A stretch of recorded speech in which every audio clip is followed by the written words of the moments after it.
Nobody at St. Mary's Hospital paid much attention to Sarah Chen, the quiet night shift nurse who kept to herself in the cardiac unit.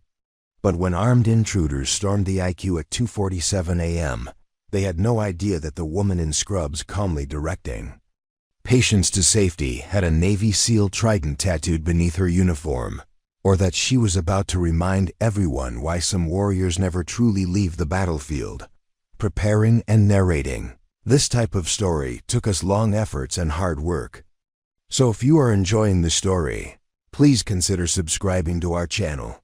The fluorescent lights of St. Mary's Hospital cast their familiar harsh glow across the cardiac intensive care unit as Sarah Chen adjusted the 4-drip for Mrs. Henderson. In room 314, it was 11:30 p.m. on a Tuesday, and the night shift was settling into its usual rhythm of quiet vigilance. Sarah moved with practiced efficiency through her rounds, checking monitors, updating charts, and ensuring her patients were comfortable for the long hours ahead. At 34, Sarah had been working the night shift at St. Mary's for exactly 18 months.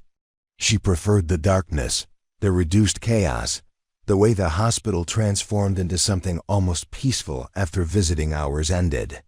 Her colleagues often remarked on her unusual calmness during medical emergencies, the way she never seemed rattled no matter how critical a situation became. But they attributed it to experience, not knowing that Sarah's definition of a crisis had been calibrated by circumstances far beyond anything a civilian hospital could produce. Dr. Marcus Webb, the attending physician who oversaw the cardiac unit, had tried multiple times to engage Sarah in conversations beyond the purely professional. He found her intriguing in a way he couldn't quite articulate. There was something about her bearing, the way she carried herself with a confidence that seemed disproportionate to her role as a night shift nurse. She spoke with precision, moved with purpose, and had an awareness of her surroundings that bordered on hypervigilant. Sarah never misses anything, Dr. Webb had mentioned to nurse supervisor Janet Riley during a staff meeting. I've never seen someone so naturally aware of everything happening around them. It's like she has eyes in the back of her head. Janet had nodded absently, more concerned with scheduling conflicts than analyzing the personality traits of her night shift staff. Other nurses had their own observations about Sarah Chen. Lisa Park, who worked the evening shift, noticed that Sarah always arrived exactly 15 minutes early and spent those minutes walking the entire unit, noting exit locations, security camera positions, and the location of emergency equipment. She does this weird reconnaissance thing every night, Lisa confided to Maria Santos, the day shift supervisor. Like she's memorizing the layout all over again. Maria had laughed it off. Maybe she's just thorough. Better than having someone who shows up unprepared. But privately, she had noticed Sarah's habit of positioning herself near doorways during shift changes, always maintaining visual contact with multiple exit points. It seemed excessive for someone whose biggest occupational hazard should be needle sticks and difficult patients. The security guards at St. Mary's had their own perspective on Sarah Chen. Tommy Rodriguez, who worked the overnight security desk, mentioned to his supervisor that the new cardiac nurse had an unusual way of moving through the hospital corridors.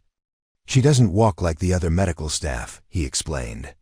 It's more deliberate, like she's trained for something specific, and she notices things.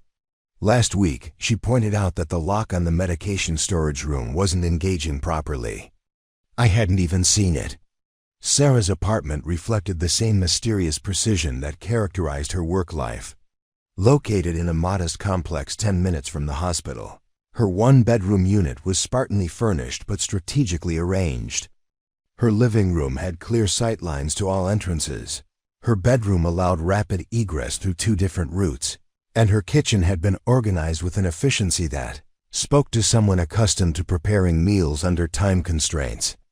Few personal items scattered throughout her apartment told fragments of a story that didn't quite align with her current identity as a night shift nurse. A pair of tactical boots, worn but meticulously maintained, sat in her closet behind conservative work shoes. A waterproof watch with features far beyond what any hospital job would require lay in her knit-stand drawer. Most tellingly, a small American flag was folded with military precision and displayed on her bookshelf. Surrounded by medical textbooks and nursing manuals, Sarah's medical colleagues would have been surprised to learn about her physical fitness routine. Every morning after her shift ended at 7 a.m., she drove to a gym 30 minutes away from the hospital. Not the convenient fitness center 2 blocks from St. Mary's that most staff used, but a serious training facility that catered to athletes and military personnel. She arrived at exactly 8 a.m., changed into workout clothes that were functional rather than fashionable, and spent 2 hours maintaining conditioning that seemed excessive for someone whose job involved walking hospital corridors. Her workout routine was methodical and intense. Cardiovascular endurance training that pushed her heart rate to levels that would challenge competitive athletes. Strength training that emphasized functional movements rather than aesthetic muscle development. Flexibility and agility work that maintained a range of motion and reaction times. The gym's owner, a former Marine named Jack Sullivan, had tried several times to strike up conversations with Sarah, recognizing something familiar in her training approach. "You've got good form," Jack had mentioned one morning as Sarah finished a particularly demanding session. Military background? Sarah had smiled politely, gathered her equipment, and deflected the question with practiced ease. "Just trying to stay healthy for work," she replied. But Jack noticed that she packed her gear with the systematic efficiency of someone who had learned to be ready for immediate deployment. The mystery of Sarah Chen extended to her interactions with patients and their families. Mrs. Eleanor Hartwell, whose husband had been in the cardiac unit for 3 weeks, had become particularly fond of the quiet night nurse who always seemed to anticipate needs before they were expressed. "She has this way of making you feel safe," Mrs. Hartwell had told her daughter. "Like nothing bad could happen while she's watching over things." That sense of security wasn't accidental. Sarah's approach to patient care was informed by principles that went far beyond standard nursing protocols. She maintained situational awareness that encompassed not just medical conditions but potential security threats. She noted unusual visitors, monitored access patterns, and maintained mental maps of escape routes and defensive positions. Her patients benefited from her vigilance without ever understanding its true nature. Dr. Amanda Foster, who specialized in cardiac surgery, had observed Sarah during several emergency situations and found herself impressed by the nurse's unflappable demeanor. "She has this ability to stay completely calm when everything is falling apart," Dr. Foster had remarked to a colleague. "Last month, when we lost 2 patients simultaneously in rooms 318 and 322, Sarah coordinated the response like she was running a military operation. I've never seen that level of tactical thinking from nursing staff." The comparison to military operations was more accurate than Dr. Foster realized.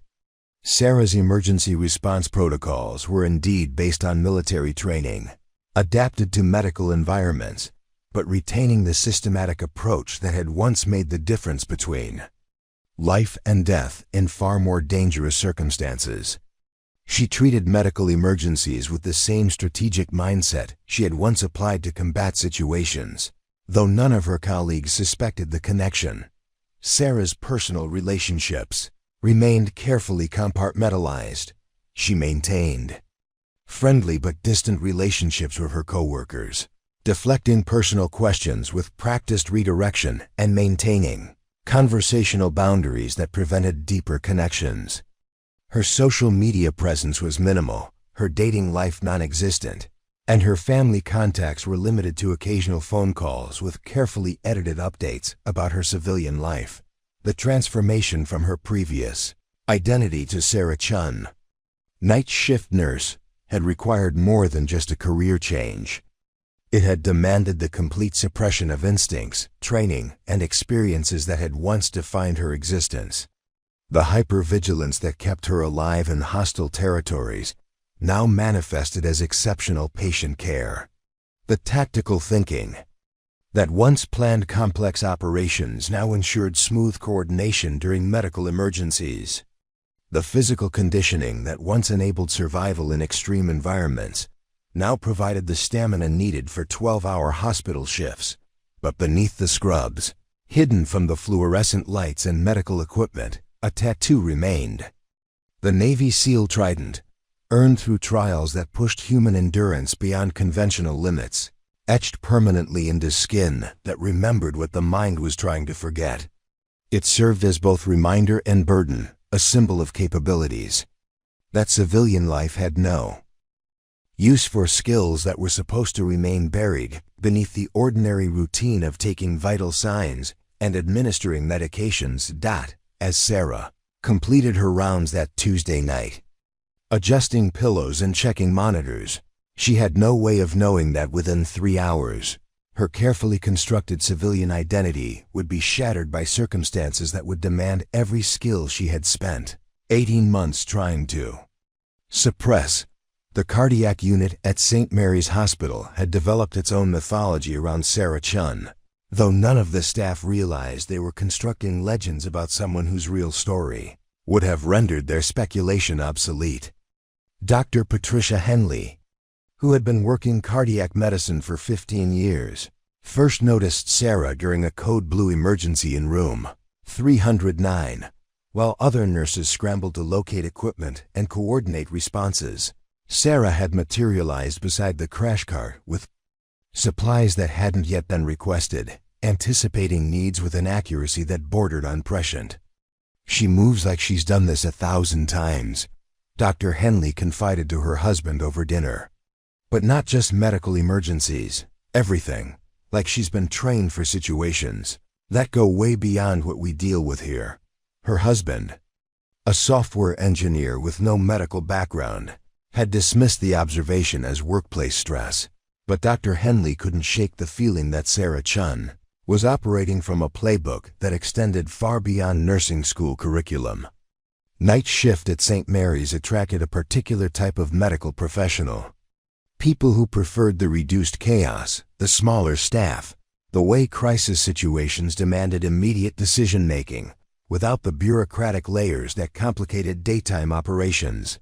Sarah fit perfectly into this environment, but her colleagues began noticing patterns that distinguished her from even the most experienced night shift veterans. Nurse Jennifer Walsh, who had worked nights for 8 years, observed Sarah's habit of conducting what appeared to be security sweeps during her routine patient checks. "She doesn't just check on patients," Jennifer mentioned to her boyfriend, a police officer who worked similar overnight hours. "She checks windows, door locks, and somehow always knows who's in the building." Last week, she mentioned that the maintenance guy on the 3rd floor was wearing different shoes than usual. "I don't even notice what shoes I'm wearing." The police officer boyfriend had found Jennifer's observations intriguing enough to mention during the shift briefing. "Hospital security isn't usually that detailed," he told his sergeant. "Sounds like someone with tactical training." But the conversation had been quickly overwhelmed by more pressing law enforcement concerns, and Sarah Chen remained an unknown quantity in a city full of people with unremarkable secrets. Hospital administrator Charles Morrison had encountered Sarah during budget meetings where nursing supervisors presented staffing assessments. Janet Riley consistently rated Sarah as exceptional, but her explanations focused on technical competency rather than the subtle leadership qualities that Morrison found more interesting. During simulated emergency drills, Sarah inevitably emerged as an unofficial coordinator, organizing responses with an efficiency that suggested experience with crisis management beyond medical protocols. "She has command presence," Morrison had noted in Sarah's personnel file.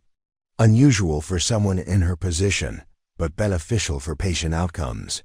He had recommended Sarah for advancement opportunities, but she consistently declined additional responsibilities that would move her away from direct patient care. Morrison interpreted this as dedication to nursing, not recognizing it as someone maintaining a low profile. The housekeeping staff at St. Mary's provided another perspective on Sarah Chen's unusual characteristics.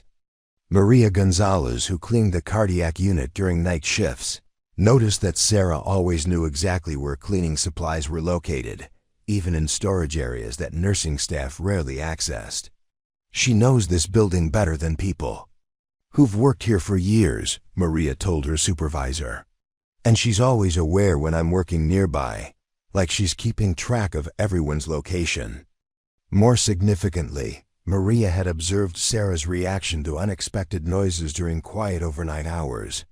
While other staff members might startle or investigate with casual concern, Sarah's responses were immediate and systematic. She would position herself between potential threats and patient rooms, assess sight lines and defensive positions, and maintain heightened alertness until determining that situations were benign.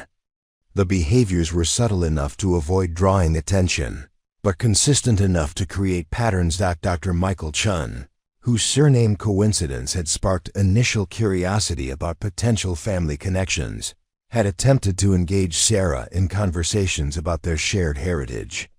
He discovered that while Sarah was knowledgeable about Asian American experiences, her perspective seemed informed by circumstances quite different from typical civilian backgrounds. She spoke about travel with the casualness of someone who had seen multiple continents, but deflected specific questions about destinations or experiences. "She's been places," Dr. Chen had mentioned to his wife, who worked as a nurse practitioner at a different hospital. "The way she talks about different cultures, different languages, but she never gives details. It's like she's editing her own history." His wife had suggested that some people were simply private about their backgrounds, but Dr. Chen remained convinced that Sarah's reticence concealed something more significant than normal personal boundaries. The pharmacy staff at St. Mary's had their own observations about Sarah Chen's medical knowledge. Pharmacist David Kim noted that Sarah's medication requests demonstrated understanding that extended beyond standard nursing protocols. She asked questions about drug interactions that suggested familiarity with pharmaceutical applications in extreme circumstances, trauma scenarios that went beyond typical hospital experiences. "She knows about medications that we rarely use," David confided to his colleague, pharmacist Lisa Thompson. "Combat-related drugs, treatments for conditions that you'd normally only see in military medical facilities." When I asked about her background, she mentioned previous training, but didn't elaborate. Lisa had suggested that some nurses pursued additional education in trauma medicine, but David remained puzzled by the specificity of Sarah's pharmaceutical knowledge. The emergency department staff occasionally interacted with Sarah when cardiac patients required transfer between units. Emergency nurse supervisor Robert Martinez noticed that Sarah communicated with emergency responders using terminology and protocols that seemed more sophisticated than standard inter-hospital coordination required. She spoke with paramedics and EMTs using language that suggested familiarity with field medical operations, emergency evacuations, and trauma care under adverse conditions. "She talks to our emergency crews like she's worked in their environment," Robert mentioned during his staff meeting. "Not just hospital emergency medicine, but field operations. When that helicopter crew brought in the cardiac patient from the industrial accident last month, she was coordinating with them like she'd done helicopter evacuations before." The observation had been noted, but not investigated, adding another layer to the mystery that Sarah Chen represented.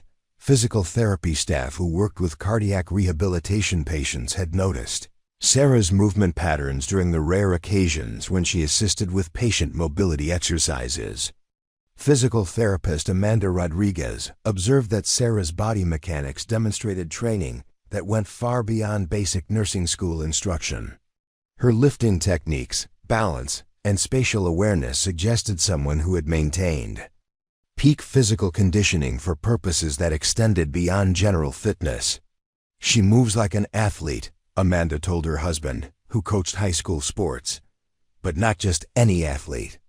Someone who's been trained for physical challenges that require strength, endurance, and tactical movement.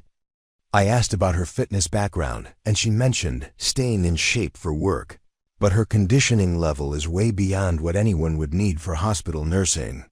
The Information Technology Department at St. Mary's had limited interactions with nursing staff. But IT specialist Brian Foster remembered Sarah Chen from a computer training session on new patient monitoring systems. While other nurses struggled with the technical aspects of the updated software, Sarah demonstrated an intuitive understanding of complex systems that suggested previous experience with sophisticated technology interfaces. She picked up the new system faster than our own IT staff, Brian mentioned to his supervisor. Asked questions about security protocols and data encryption that went way beyond what nursing staff usually cares about. When I asked about her tech background, she said she was interested in learning, but her questions were too specific for casual curiosity. Security camera footage from St. Mary's Hospital, reviewed monthly for routine safety assessments, captured Sarah Chen's movement patterns throughout the facility. Security Chief Raymond Thompson noticed that Sarah consistently chose routes that maximized visibility and minimized blind spots, avoided crowded areas when possible, and maintained awareness of exit locations that extended beyond fire safety requirements. She moves through the building like someone who's been trained in threat assessment, Thompson noted in his quarterly security report. Always maintains situational awareness, positions herself strategically during conversations, and seems to unconsciously evaluate potential security vulnerabilities. These behaviors could indicate previous security or law enforcement training. The patterns were consistent, documented, and increasingly difficult to explain through conventional nursing backgrounds. Sarah Chen had created a civilian identity that was competent, professional, and unremarkable. But the foundation beneath that identity was constructed from experiences that civilian life couldn't adequately conceal. Her colleagues sensed something exceptional about their quiet night shift colleague, but none of them possessed the context necessary to understand what they were observing. As Tuesday night progressed toward Wednesday morning, Sarah continued her rounds with the same methodical precision that had characterized her work for 18 months. She checked patient monitors, updated medical charts, and maintained the careful vigilance that her colleagues attributed to professional dedication. But beneath her scrubs, the Navy SEAL Trident tattoo remained as a permanent reminder that some training never fully transitions to civilian applications, and some skills wait dormant until circumstances demand their activation. The tradition of preserving Sarah Chen's enigmatic presence at St. Mary's Hospital had evolved into something approaching institutional legend, though the preservation took forms that none of her colleagues consciously recognized. Dr. Rebecca Martinez, the new chief of cardiology, had inherited Sarah as part of her night shift staffing when she assumed her position 6 months earlier. During her initial personnel reviews, she discovered that Sarah's employment file contained glowing recommendations, but remarkably little biographical information. Previous nursing experience, various locations, read one line in Sarah's personnel record, references, available upon request, contact through human resources only. Dr. Martinez had attempted to conduct a comprehensive background interview with Sarah, but found herself deflected by responses that were professionally appropriate, yet strangely evasive. When asked about her nursing education, Sarah provided institution names and graduation dates, but deflected questions about clinical rotations, specializations, or memorable experiences that typically form the foundation of professional development. Stories. The Human Resources Department at St. Mary's had developed an unusual attachment to Sarah Chen's employment status, though they would have been hard-pressed to explain the reasoning behind their protective instincts. HR Director Michelle Thompson had fielded several inquiries about Sarah from other hospitals attempting to recruit experienced night shift nurses, but found herself reluctant to facilitate any discussions that might result in Sarah's departure. From St. Mary's. "She's one of our most reliable staff members," Michelle would explain to potential recruiters. "Exceptional patient outcomes, zero disciplinary issues, consistently positive feedback from physicians and colleagues."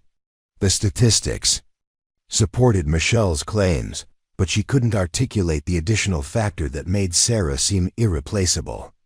There was something about Sarah's presence that created a sense of security throughout the cardiac unit, an indefinable confidence that operations would proceed smoothly regardless of circumstances. Hospital chaplain, Father William O'Connor had observed Sarah during family crisis situations, noting her ability to provide comfort that extended beyond standard emotional support protocols. During particularly difficult family conferences, when medical updates required delivering devastating news, Sarah would position herself in ways that seemed to shield grieving relatives from additional stress. Her presence during these conversations appeared to create a protective buffer that allowed families to process information without feeling overwhelmed by institutional pressures. "She has a gift for making people feel safe during their worst moments," Father O'Connor had mentioned to Dr. Martinez during a pastoral care meeting. "Families trust her immediately, even when they're suspicious of everyone else." Last month, when the Hendersons were dealing with their father's cardiac arrest, Sarah somehow convinced them to accept the treatment recommendations that they'd been refusing for days. She didn't argue or pressure them. She just created an environment where they felt comfortable making difficult decisions. The maintenance staff at St. Mary's had developed their own appreciation for Sarah Chen's unusual attention to facility details. Maintenance supervisor Frank Rodriguez received more equipment reports from Sarah than from any other individual staff member, but her reports consistently identified problems before they became critical issues. She noticed when emergency equipment needed calibration, when door locks required adjustment, when lighting systems showed early signs of failure, and when security cameras had shifted from optimal positioning. "She sees everything," Frank told his crew during a weekly safety meeting. "Things that could become problems down the road, but aren't obvious yet." Last week, she mentioned that the backup generator in the East Wing was making a sound that wasn't quite right. Turned out the cooling system was developing issues that could have caused complete failure during an emergency. "She probably saved us from a major incident." Frank's crew had begun incorporating Sarah's observations into their preventive maintenance schedules, using her reports as early warning indicators for potential facility problems.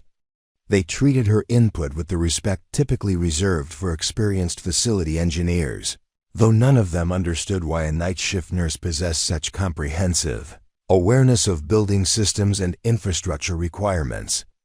Laboratory staff who processed blood work and diagnostic samples from the cardiac unit had noticed Sarah's unusual familiarity with laboratory procedures and specimen handling protocols. Lab technician Sandra Williams observed that Sarah's sample labeling and documentation exceeded standard nursing requirements, demonstrating attention to detail that suggested previous experience with high-stakes diagnostic environments. "She prepares specimens like someone who's worked in field conditions," Sandra mentioned to her supervisor, Lab Director Dr. James Peterson. "Perfect documentation, optimal preservation techniques, and she always includes contextual information that helps us prioritize processing. When she sends down samples, we know they're going to be exactly what the physicians need for accurate diagnosis." Dr. Peterson had attempted to engage Sarah in conversations about laboratory medicine during their occasional interactions, but discovered that while she was knowledgeable about diagnostic procedures, she deflected questions about where she had acquired such comprehensive understanding. Her expertise seemed to encompass both civilian medical protocols and procedures that Dr. Peterson associated with military medical operations. Though Sarah never confirmed any military background, the dietary staff at St. Mary's had their own perspective on Sarah Chen's exceptional characteristics. Nutritionist Carol Davis noted that Sarah's meal recommendations for cardiac patients demonstrated understanding of nutrition science that went beyond basic nursing education. She made suggestions about dietary modifications that took into account not just cardiac health, but overall physical conditioning, stress management, and recovery optimization. She thinks about nutrition the way someone would if they understood how food affects performance under extreme conditions. Carol explained to her assistant, nutritionist Mike Brown, her recommendations for patients recovering from cardiac surgery include considerations for accelerated healing, maintaining muscle mass during bed rest, and optimizing energy levels for rehabilitation. It's more comprehensive than what most nurses learn about therapeutic nutrition. Carol had discovered that Sarah was willing to discuss nutrition science in considerable detail, but became evasive when asked about her educational background in the field. Her knowledge seemed to encompass both civilian therapeutic nutrition and applications that Carol associated with military or athletic performance enhancement, suggesting experience in environments where nutritional optimization was critical for survival rather than just health maintenance. The respiratory therapy staff who worked with cardiac patients requiring ventilator support had observed Sarah's exceptional understanding of respiratory equipment and protocols. Respiratory therapist Jason Kumar noted that Sarah communicated about ventilator settings and respiratory care using terminology that suggested experience with advanced life support in challenging environments. She understands respiratory equipment better than some of our own staff, Jason told his colleague, respiratory therapist Lisa Chang. During that emergency last month, when we had multiple patients requiring ventilator support simultaneously, she was coordinating respiratory care like she'd managed similar situations before. Not just hospital emergencies, but mass casualty events where equipment and personnel were limited. Jason had attempted to learn more about Sarah's respiratory care background, but found her responses frustratingly vague. She demonstrated practical knowledge that extended far beyond standard nursing protocols, yet deflected questions about where she had acquired such specialized expertise. Her understanding seemed to encompass emergency respiratory care under conditions that civilian hospitals rarely encountered.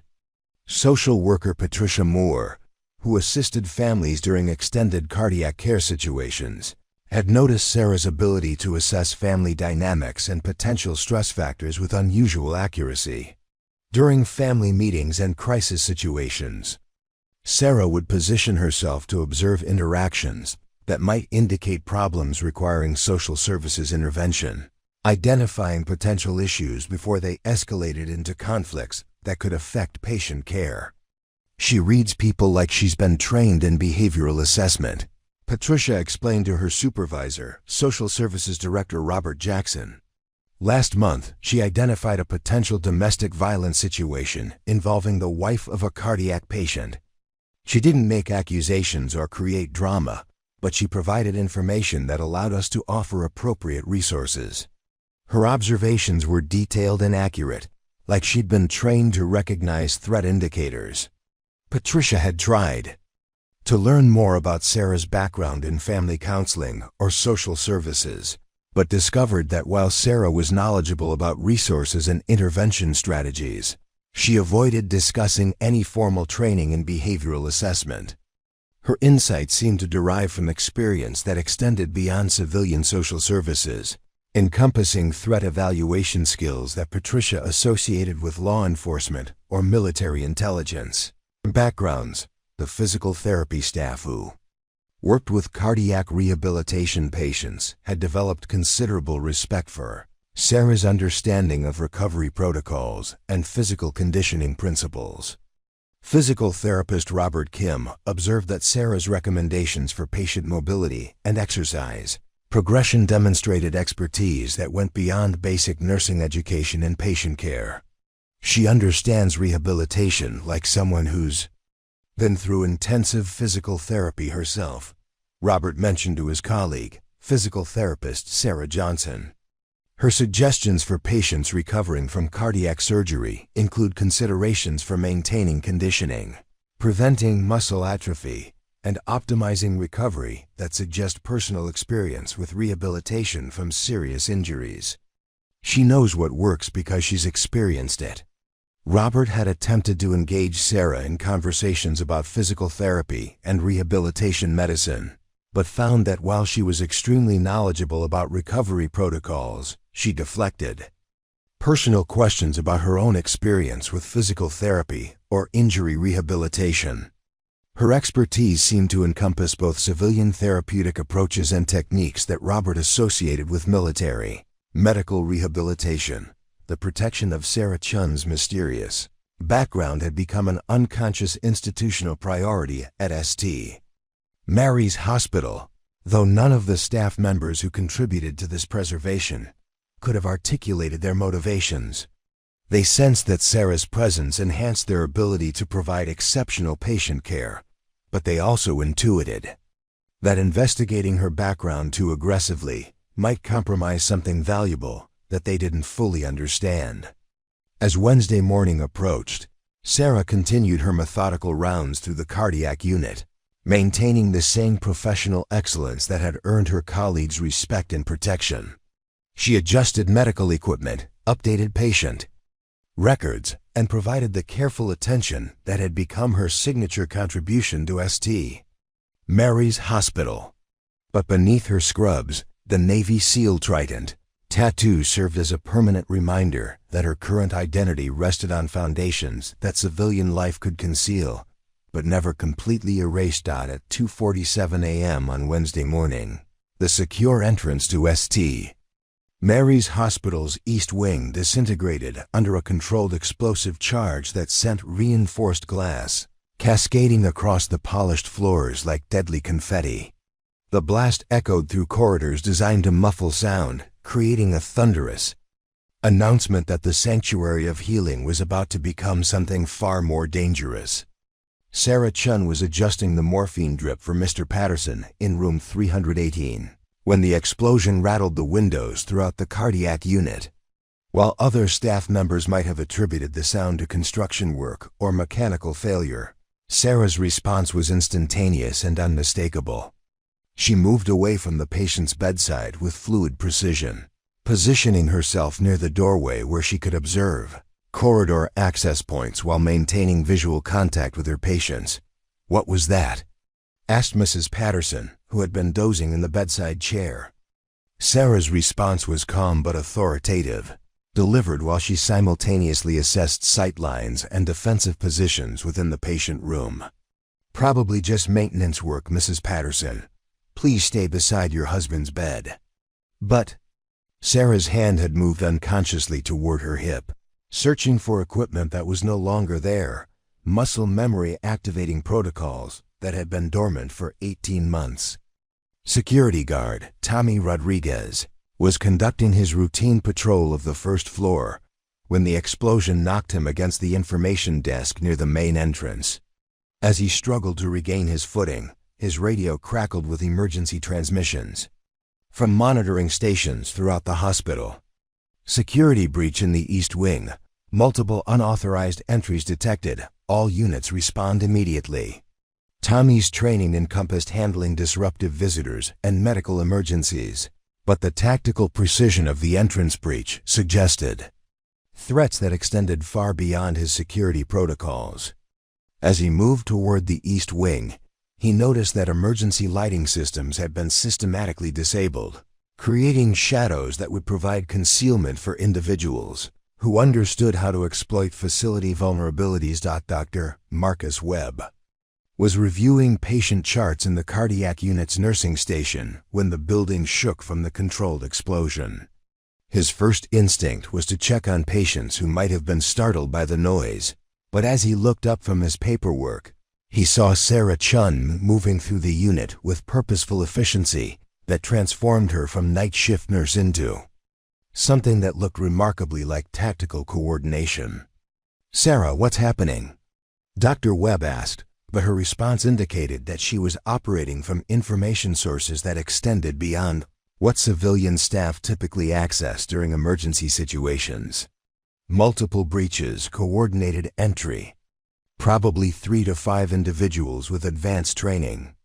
Her assessment was delivered with the confidence of someone who had evaluated similar threats before, though Dr. Webb couldn't understand how a nurse would possess such specialized knowledge. The cardiac unit's patient monitoring systems began displaying unusual interference patterns as the intruders deployed electronic countermeasures designed to disrupt hospital communication networks. Sarah recognized the signature characteristics of military jamming equipment, technology that civilian security systems weren't designed to detect or counter. While other staff members struggled with communication failures, Sarah understood that they were facing adversaries who had planned this operation with professional thoroughness.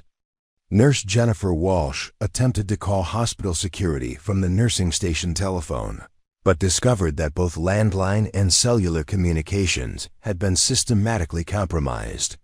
"The phones aren't working," she reported with growing panic. "None of the communication systems are responding." Sarah's reply came from near the medication storage area, where she was conducting what appeared to be an inventory of supplies that could be repurposed for defensive applications. "Communications are being jammed," Sarah explained, her voice carrying authority that Jennifer had never heard from her colleague. "We need to assume that we're operating without external support for the immediate future." As she spoke, Sarah was mentally cataloging the tactical situation, assessing personnel capabilities, identifying defensive positions, and formulating response strategies that drew from training that predated her nursing career. The intruders moved through the hospital corridors with precision that indicated extensive reconnaissance and planning. They wore dark tactical clothing, carried equipment that suggested military or law enforcement backgrounds, and communicated through hand signals that demonstrated professional operational coordination. Their objective appeared to be the cardiac unit, specifically targeting the area where Sarah Chen worked, though she couldn't immediately understand why armed professionals would focus on a medical facility. Emergency lighting cast eerie shadows throughout the cardiac unit as Sarah began implementing protective protocols that her colleagues couldn't recognize but instinctively trusted. She directed Dr. Webb to move patients away from windows and doors, instructed Jennifer to gather emergency medical supplies, and positioned herself where she could observe multiple approach routes while maintaining defensive options. "How do you know what to do?" Dr. Webb asked as he helped relocate Mrs. Henderson's cardiac monitoring equipment away from the exposed corridor windows. Sarah's response was focused on immediate tactical requirements rather than explanations that would compromise operational security. "Right now, we need to protect our patients. Explanations can wait until everyone is safe."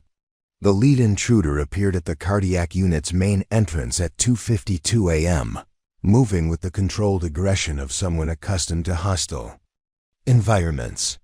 He wore tactical gear that suggested extensive combat experience, carried weapons that indicated serious intent, and scanned the unit with visual assessment techniques that Sarah recognized as professional threat evaluation.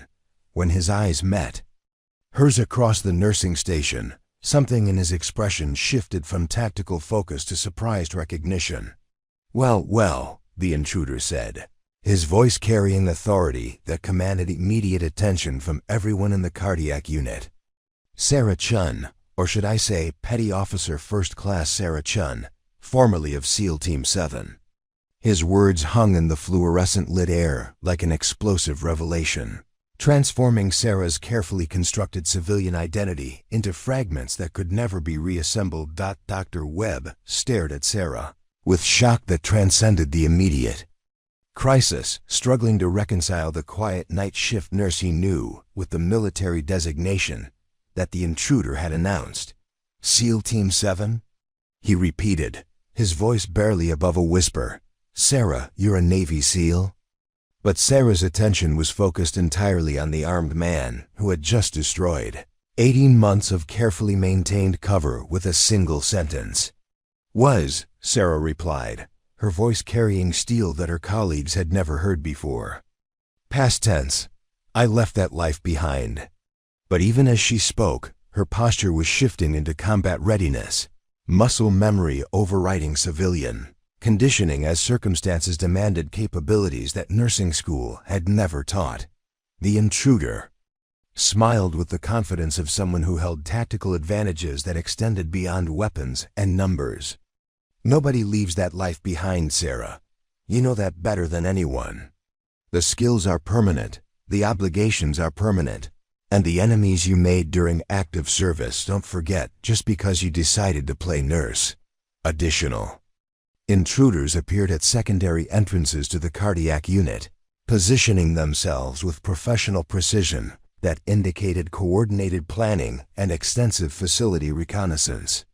They moved like a team that had worked together before, communicating through subtle gestures that demonstrated shared operational experience. Sarah counted 5 individuals, all displaying equipment and tactics that suggested military or paramilitary. Backgrounds, what do you want? Sarah asked, though her question was rhetorical. She understood that armed professionals didn't conduct hospital infiltrations without specific objectives that extended far beyond random violence. Her tactical assessment indicated that this operation had been planned specifically to locate her, suggesting that her civilian identity hadn't been as secure as she had believed. You have something that belongs to us, the lead intruder replied. Information that you acquired during your last deployment. Classified material that certain parties are very interested in recovering. His words confirmed Sarah's assessment that this confrontation was connected to her military service, though she couldn't immediately identify which specific operation had generated current threats. The cardiac unit's patients were becoming increasingly distressed as they observed the armed confrontation unfolding around their medical care.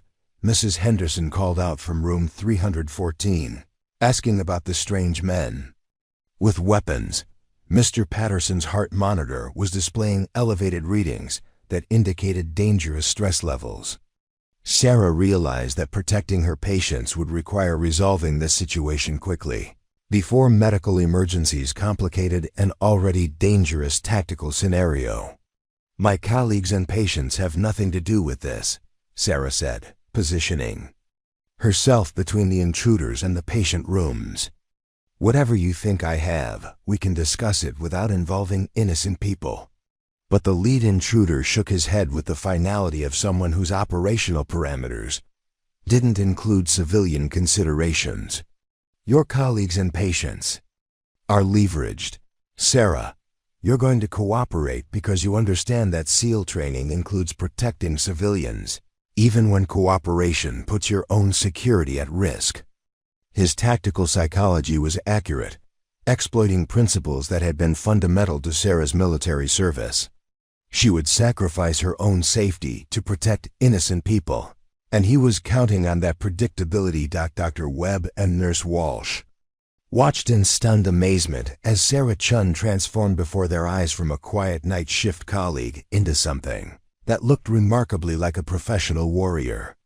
Her posture, her vocal patterns, her tactical awareness, everything about her presence had shifted into configurations that suggested extensive combat training and operational experience. You're really a Navy SEAL, Jennifer whispered, her voice carrying awe that mixed fear with admiration. All this time, you've been ... But Sarah interrupted with the focused intensity of someone whose priorities had just shifted from civilian healthcare to military threat assessment. All this time, I've been protecting people, Sarah replied. That hasn't changed. The methods might need to be different now, but the mission remains the same. The cardiac unit transformed into a tactical environment as Sarah Chen's civilian facade dissolved under circumstances that demanded skills she had spent 18 months suppressing. Dr. Webb observed in fascination and terror as Sarah moved through the medical space with an efficiency that redefined everything he thought he knew about human movement under pressure. She wasn't just responding to threats. She was analyzing, calculating, and implementing strategies that seemed to emerge from muscle memory deeper than conscious thought. "Everybody listen carefully," Sarah announced, her voice carrying command. Authority that instantly focused attention throughout the cardiac unit. "The men with weapons are here for me, not for you. But they're using you as leverage, which means your safety depends on everyone following my instructions exactly." Her colleagues had never heard Sarah speak with such absolute certainty, but they found themselves responding to her direction with instinctive trust. The lead intruder stepped further into the cardiac unit, his weapon lowered but ready, maintaining visual contact with Sarah while his teammates secured perimeter positions. "Very good, Sarah. Now we're going to have a conversation about classified materials that went missing from your last deployment. Specifically, intelligence files that certain parties are extremely interested in recovering." His tone suggested professional respect mixed with determination that wouldn't be deterred by civilian complications. Sarah's mental assessment of the tactical situation incorporated factors that her nursing colleagues couldn't comprehend, but were beginning to witness in action. She noted weapon positions, cover opportunities, sightlines, escape routes, and defensive advantages that could be created using medical equipment and facility infrastructure. Her training had encompassed urban combat scenarios, but applying those skills in a hospital setting required adaptations that tested her operational creativity. "I need to verify something first," Sarah replied, moving toward the medication storage area with deliberate purpose. "If you're really here for classified materials, you'll know the operation designation and time frame." Her request was designed to gather intelligence about her adversaries while creating opportunities to access resources that could improve her tactical position. The intruder consulted a tactical communication device before responding. Operation Desert Mirage, conducted between March and September 2022. Intelligence files related to weapons trafficking networks operating through Syrian and Iraqi territories. Information that was supposed to be destroyed, but somehow found its way into personal possession. His detailed knowledge confirmed Sarah's assessment that this confrontation was connected to specific military operations rather than random targeting. Dr. Webb found himself observing tactical communications that resembled military briefings rather than criminal negotiations. Both Sarah and the intruders were speaking with professional terminology that suggested shared backgrounds in operations that civilian life rarely acknowledged. The realization that his quiet night shift colleague possessed classified information valuable enough to motivate armed infiltration of a hospital was overwhelming his ability to process the situation. Desert Mirage was terminated when we discovered that our intelligence sources had been compromised, Sarah said, her voice carrying memories of operational betrayals that had cost lives. "The files you're looking for were destroyed according to protocol. If someone told you I kept copies, they're either misinformed or deliberately misleading you." But her explanation was interrupted by the approach of additional tactical personnel through the unit's secondary entrances. Nurse Jennifer Walsh pressed herself against the wall near the nursing station, watching in amazement as Sarah positioned herself to maintain visual contact with multiple threats, while keeping patients outside potential lines of fire. "Sarah, how many people are we dealing with?" Jennifer asked, though she wasn't sure she wanted to hear the answer. "Currently 5 confirmed, possibly more providing external security," Sarah replied without taking her attention away from tactical assessment. "Professional operators, probably former military, definitely experienced coordinated operations. This isn't random violence, which means they'll follow rules of engagement that prioritize mission completion over unnecessary casualties." Her analysis was intended to provide reassurance, but it also served as intelligence gathering for her own strategic planning. The cardiac monitoring systems throughout the unit were displaying elevated readings as patients responded to stress levels that they're compromised. Cardiovascular systems weren't designed to handle Mrs. Henderson's heart rhythm was becoming irregular. Mr. Patterson's blood pressure readings were approaching dangerous territory, and several other patients were showing signs of medical distress that could quickly escalate into life-threatening emergencies. "My patients are becoming medically unstable," Sarah announced, addressing the lead intruder with authority that demanded attention. "Cardiac patients can't handle this level of stress without risking heart attacks, strokes, or cardiac arrest.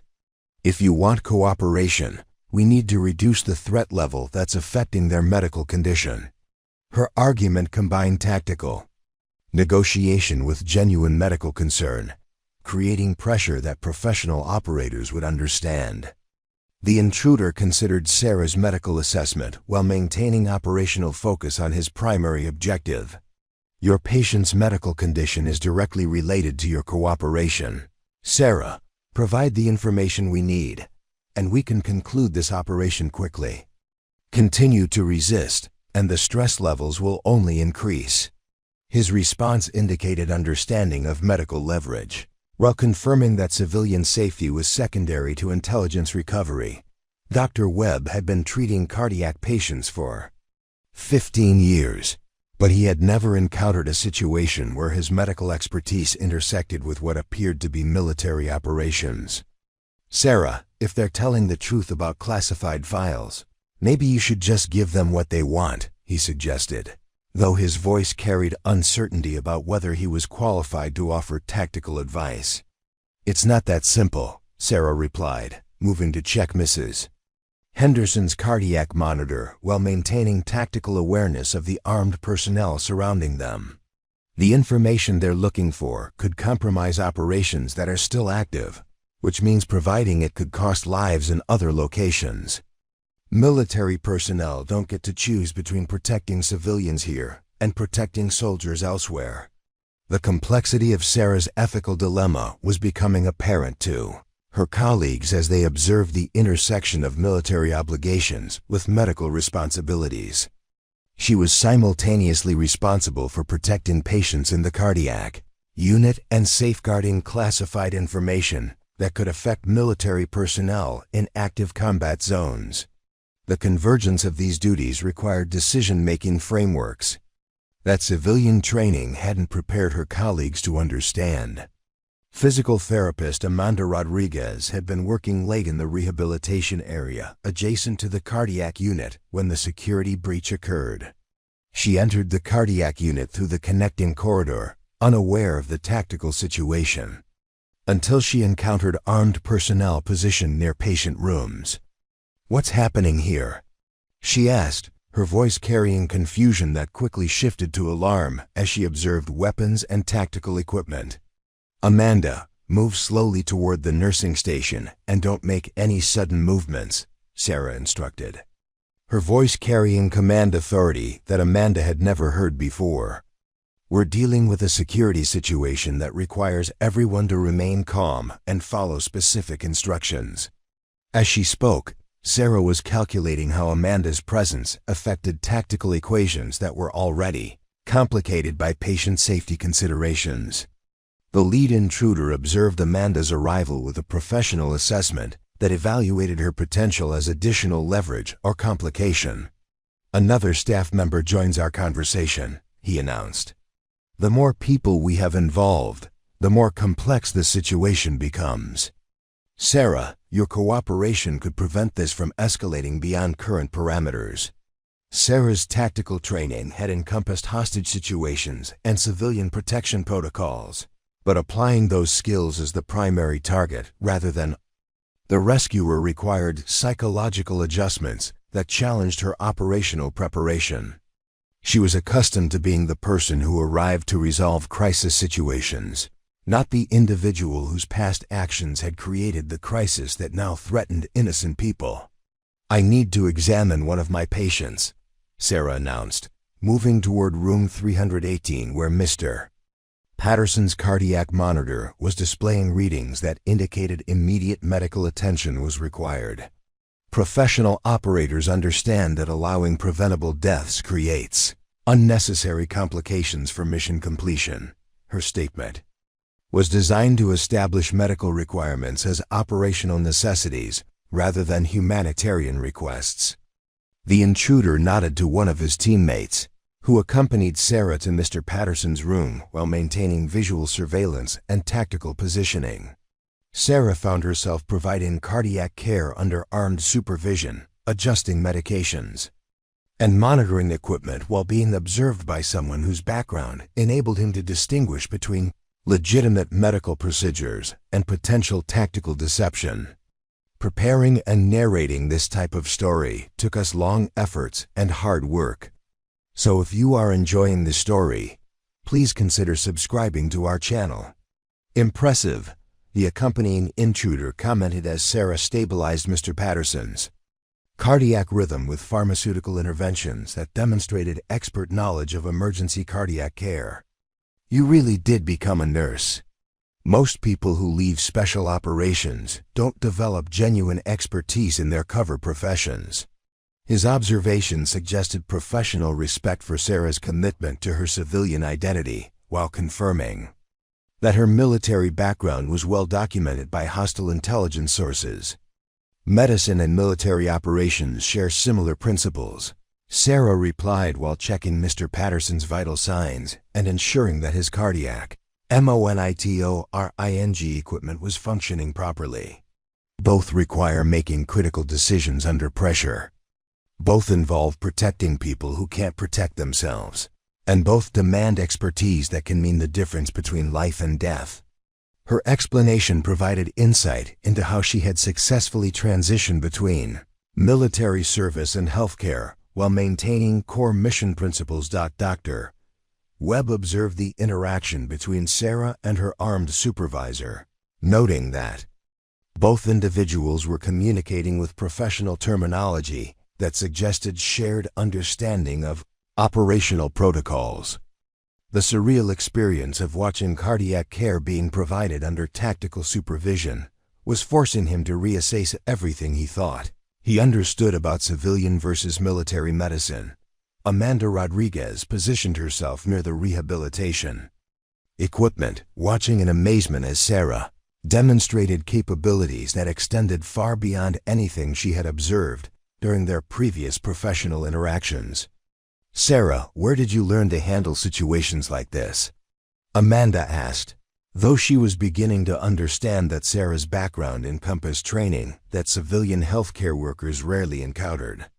"Different life, different requirements," Sarah replied while returning to the main area of the cardiac unit. "But the fundamental mission hasn't changed. Protecting people who need protection, using whatever skills are necessary to ensure their safety." Her response provided a partial explanation while maintaining operational security about specific military experiences that remained classified. The tactical standoff continued as Sarah balanced medical responsibilities with intelligence protection requirements, while her colleagues struggled to understand the convergence of military operations with healthcare environments. The cardiac unit had become a battlefield where medical expertise intersected with combat training, creating unprecedented challenges that would test everything Sarah had learned during both her military service and her civilian nursing career. The revelation of Sarah Chen's true identity created ripple effects throughout the cardiac unit that extended far beyond the immediate tactical situation. Hospital Security Chief Raymond Thompson had been monitoring the crisis from the security control room, watching closed-circuit television feeds that showed armed intruders operating with military precision through his facility. But the audio pickup from the cardiac unit had delivered information that fundamentally altered his understanding of both the threat and the resources available to address it. Petty Officer First Class Sarah Chen, SEAL Team 7. Thompson repeated into his secure communication device, contacting law enforcement agencies whose response protocols encompassed military personnel and classified operations. "We've got a former Navy SEAL working as a night shift nurse, and someone's conducting a military-style operation to extract classified information from her." The complexity of jurisdictional issues surrounding military personnel, classified materials, and civilian hospital operations was creating coordination challenges that local emergency responders weren't equipped to handle. Dr. Patricia Henley had been called in from home when the security breach triggered hospital-wide emergency protocols. As she arrived at St. Mary's Hospital, she encountered FBI agents, military police, and local law enforcement personnel establishing perimeters around the facility. The parking lot resembled a tactical operations center with communication vehicles, emergency response units, and personnel whose equipment suggested capabilities that extended far beyond routine civilian law enforcement. "Ma'am, we're going to need you to provide detailed information about Sarah Chen's employment history and behavioral patterns," requested Special Agent Maria Santos from the FBI's Counterintelligence Division. "Any observations about her background, skills, or activities that might have indicated military training?" Dr. Henley found herself reviewing 18 months of professional interactions with Sarah, searching for clues that she had missed while working alongside someone whose true identity had remained completely concealed. Inside the cardiac unit, Sarah was implementing protective strategies that drew from both her medical training and her military operational experience. She had positioned patients away from windows and potential lines of fire, established communication protocols with her colleagues, and created defensive positions using medical equipment as improvised barriers.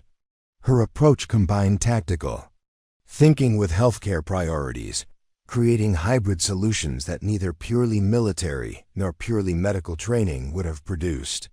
"The files you're looking for were destroyed according to military protocol," Sarah explained to the lead intruder while simultaneously monitoring her patient's medical conditions. "Operation Desert Mirage was terminated when we discovered that our intelligence sources had been compromised by hostile actors. Everything related to that operation was supposed to be eliminated to prevent exactly this kind of situation." Her explanation was accurate, but she understood that the intruders possessed information suggesting otherwise. The lead intruder consulted his tactical communication device, receiving updates from external personnel who were monitoring law enforcement. Response to the hospital security breach. "Sarah, our intelligence indicates that you retained copies of classified materials from Desert Mirage, specifically communications intercepts and personnel identification files. Those materials are extremely valuable to certain parties who are willing to pay substantially for their recovery." His statement confirmed that this operation was motivated by financial interests rather than national security concerns. Dr. Marcus Webb had been observing Sarah's transformation from quiet nurse to tactical coordinator with fascination that overcame his fear of the dangerous situation surrounding them. "Sarah, how long were you in the military?" he asked, though he realized that asking personal questions during a hostage situation might not be appropriate timing. Her response provided insight into the scope of her military experience while maintaining focus on current tactical requirements. 8 years active duty, multiple deployments, specialized training in various operational environments, Sarah replied while checking Mrs. Henderson's cardiac monitor and adjusting her medication levels. "But that life ended when I decided that protecting people through healthcare was more important than protecting national interests through warfare." Her explanation suggested philosophical evolution that had motivated her transition from military service to civilian nursing. Nurse Jennifer Walsh found herself observing tactical communications between Sarah and the intruders with growing understanding that both parties were operating from shared professional backgrounds that civilian training couldn't replicate. "This is like watching two different languages being spoken simultaneously," Jennifer whispered to Amanda Rodriguez. "They understand each other in ways that we can't follow." Amanda nodded, noting that Sarah's movement patterns and spatial awareness had shifted into configurations that suggested extensive training in environments where situational awareness could determine survival. "She's not just responding to threats," Amanda observed. "She's anticipating them, calculating multiple scenarios, and maintaining defensive options that require thinking several steps ahead of current circumstances. The tactical situation became more complex when additional intruders appeared at the cardiac unit's emergency exits, indicating that the operation involved more personnel than initially apparent. Sarah's assessment identified at least 8 individuals participating in the hospital infiltration, suggesting resources and planning that extended beyond simple intelligence recovery. The scope of the operation indicated that the classified materials they were seeking possessed value that justified substantial risk and expense. "Your external support is arriving," the lead intruder announced, gesturing toward the windows where emergency vehicle lights were visible in the hospital parking lot. FBI, military police, local law enforcement. Quite a response for a simple intelligence recovery operation. But their presence creates complications for everyone involved, including your patients who need medical care. Sarah understood that the arrival of law enforcement agencies would escalate rather than resolve the tactical situation, particularly if the responding personnel lacked understanding of the classified materials at the center of the conflict.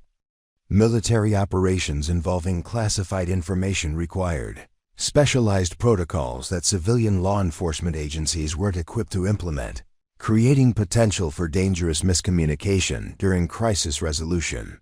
"My patients' medical conditions are deteriorating," Sarah announced, checking vital signs that indicated dangerous stress levels throughout the cardiac unit. "Mr. Patterson needs immediate cardiac intervention. Mrs. Henderson requires medication adjustments. And several other patients are approaching medical crisis points." Professional operators understand that preventable civilian casualties create unnecessary complications for mission completion. The intruder's response indicated understanding of medical leverage while maintaining focus on primary objectives. "Medical emergencies can be resolved quickly if you provide the information we need." Sarah, "Continued resistance only extends the timeline and increases risk for everyone involved." His tactical psychology was designed to exploit Sarah's medical training and protective instincts, using patient welfare as motivation for cooperation. Dr. Webb attempted to provide medical assistance to patients whose cardiac conditions were being exacerbated by stress, but found his efforts complicated by armed personnel who maintained tactical positioning throughout the unit. "Sarah, I need to administer cardiac medications to several patients, but I can't access the medication storage area with armed personnel controlling access points," he explained, highlighting how the tactical situation was interfering with essential medical care. Sarah's response demonstrated her ability to negotiate tactical requirements with medical necessities, creating solutions that addressed both operational security and patient care. "I'll accompany Dr. Webb to the medication storage area and verify that medical supplies are being used for legitimate healthcare purposes," she announced to the lead intruder. Professional operators can distinguish between medical procedures and tactical deception. The medication storage area contained pharmaceutical supplies that could be repurposed for tactical applications, but Sarah's access was supervised by personnel whose military backgrounds enabled them to monitor her activities for potential threat development. As she gathered cardiac medications for her patients, she also conducted subtle inventory assessment of materials that could be useful if the tactical situation required escalation to active resistance. "Interesting pharmaceutical selection," commented the intruder who was supervising Sarah's access to medical supplies. "Emergency cardiac medications, sedatives, stimulants, and several drugs that have applications beyond therapeutic medicine. Your nursing position provides access to quite a variety of useful materials." His observation confirmed that the intruders understood both the medical and tactical potential of hospital pharmaceutical resources.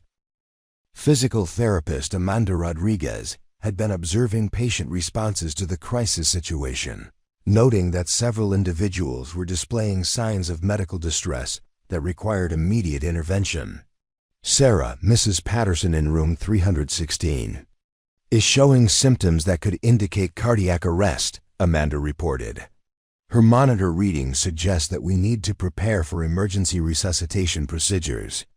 Sarah's assessment of Mrs. Patterson's condition confirmed Amanda's concerns, but implementing emergency cardiac care during a tactical situation required coordination between medical procedures and operational security. I need to perform emergency cardiac intervention, Sarah announced to the lead intruder.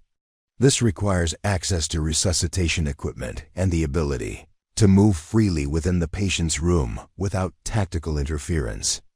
The intruder's response indicated professional assessment of medical requirements versus operational priorities. Proceed with necessary medical care, but understand that any attempt to use medical procedures as cover for tactical action will result in immediate termination of cooperation, he replied.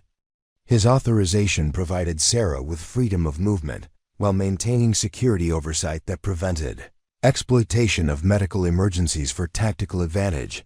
Sarah's emergency cardiac care for Mrs. Patterson demonstrated the intersection of her military training with her nursing expertise, combining medical knowledge with tactical awareness that enabled her to provide effective healthcare under adverse conditions. Her colleagues observed procedures that exceeded standard nursing protocols, incorporating techniques that suggested experience with emergency medicine in challenging environments. Where did you learn advanced cardiac resuscitation techniques? Dr. Webb asked while assisting with Mrs. Patterson's emergency care. Your procedures include methods that I associate with military medical training rather than civilian nursing education. His question highlighted the sophisticated medical capabilities that Sarah's military background had provided, skills that enhanced her effectiveness as a civilian healthcare provider.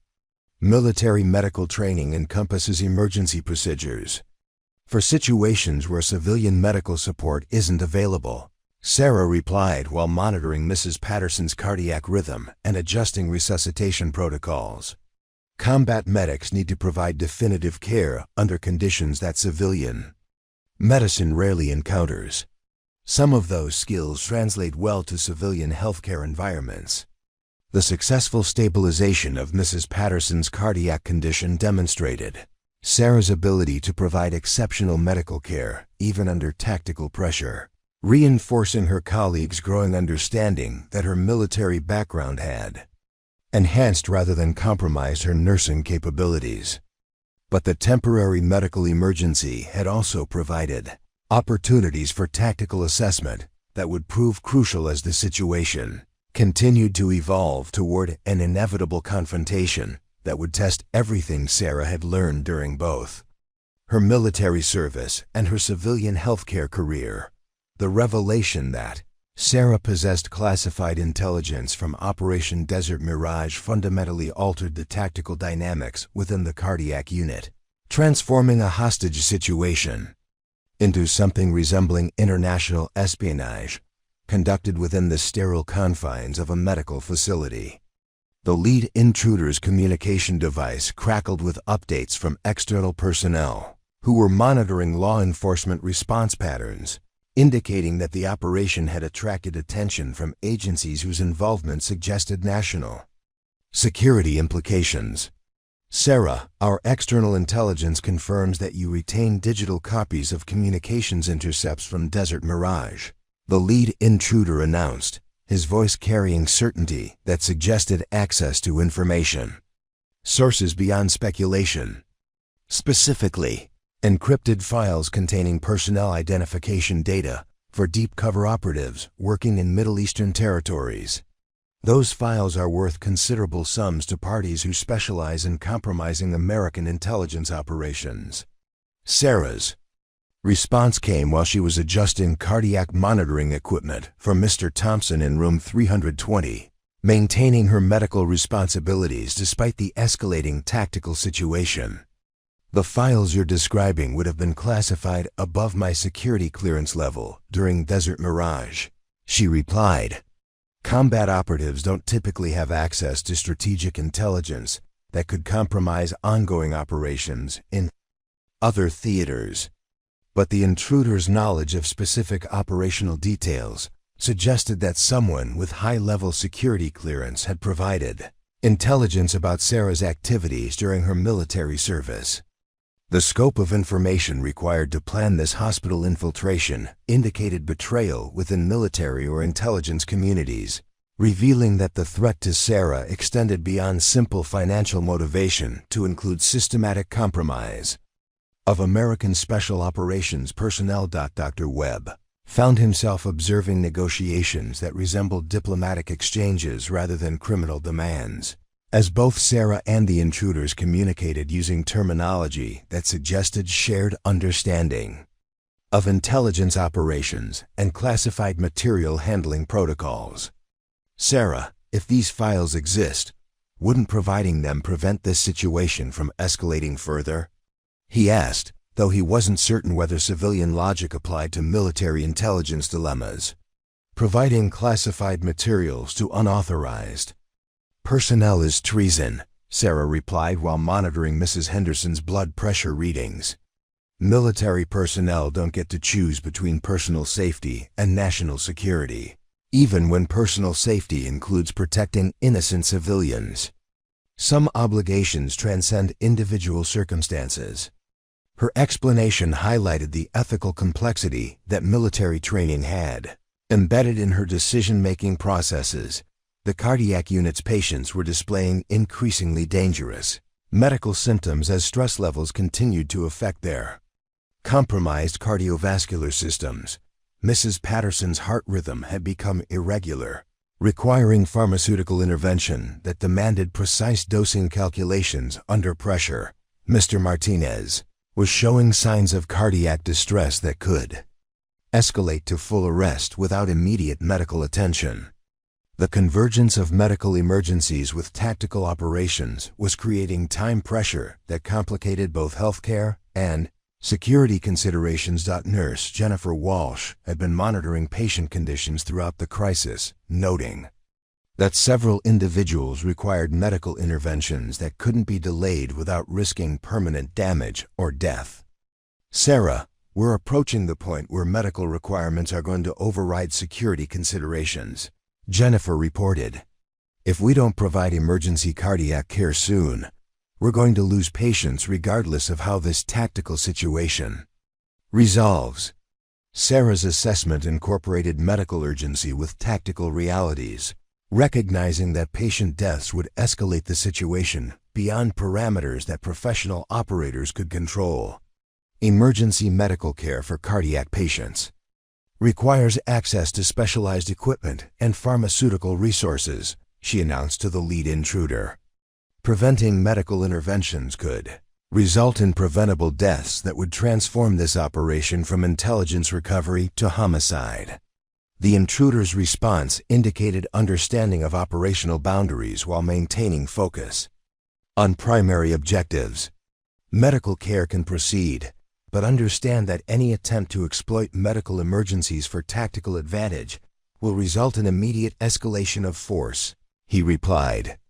His authorization provided Sarah with necessary freedom of movement while establishing consequences that discouraged tactical deception disguised as healthcare. Physical therapist Amanda Rodriguez had been observing the intersection of medical care with tactical oversight, noting that Sarah's nursing procedures were being conducted under armed supervision that created unprecedented challenges for healthcare delivery. "This is completely surreal," Amanda whispered to Dr. Webb. "We're providing emergency cardiac care while being held at gunpoint by people who seem to understand both medicine and military operations." Dr. Webb nodded, recognizing that the tactical knowledge displayed by both Sarah and the intruders suggested professional backgrounds that civilian training couldn't replicate. Both sides are operating from experience that extends far beyond what we encounter in civilian healthcare, he observed.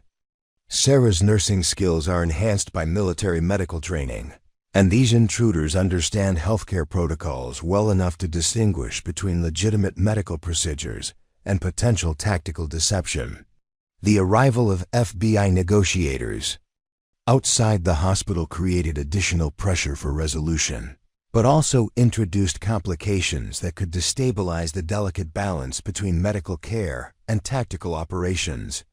Sarah understood that federal law enforcement agencies possessed protocols for handling situations involving classified materials, but their intervention could escalate violence if the intruders felt cornered by superior forces. Your federal colleagues are establishing negotiation protocols, the lead intruder announced, monitoring external communications through his tactical device. But FBI negotiators operate from assumptions about criminal motivation that don't apply to intelligence recovery operations. Their intervention could create misunderstandings that compromise everyone's safety, including your patients.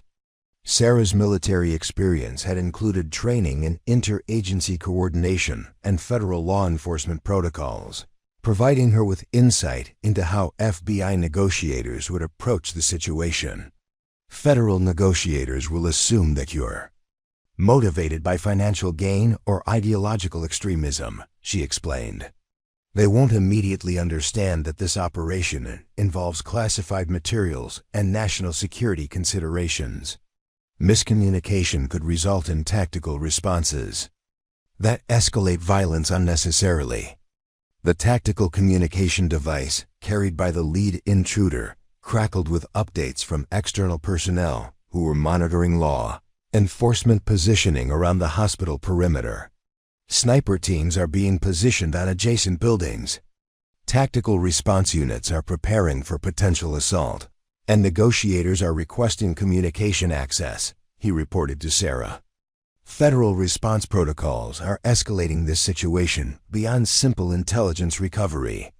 Sarah's assessment of law enforcement response patterns incorporated both civilian emergency procedures and military operational protocols, recognizing that the convergence of jurisdictions could create dangerous confusion about command authority and tactical priorities.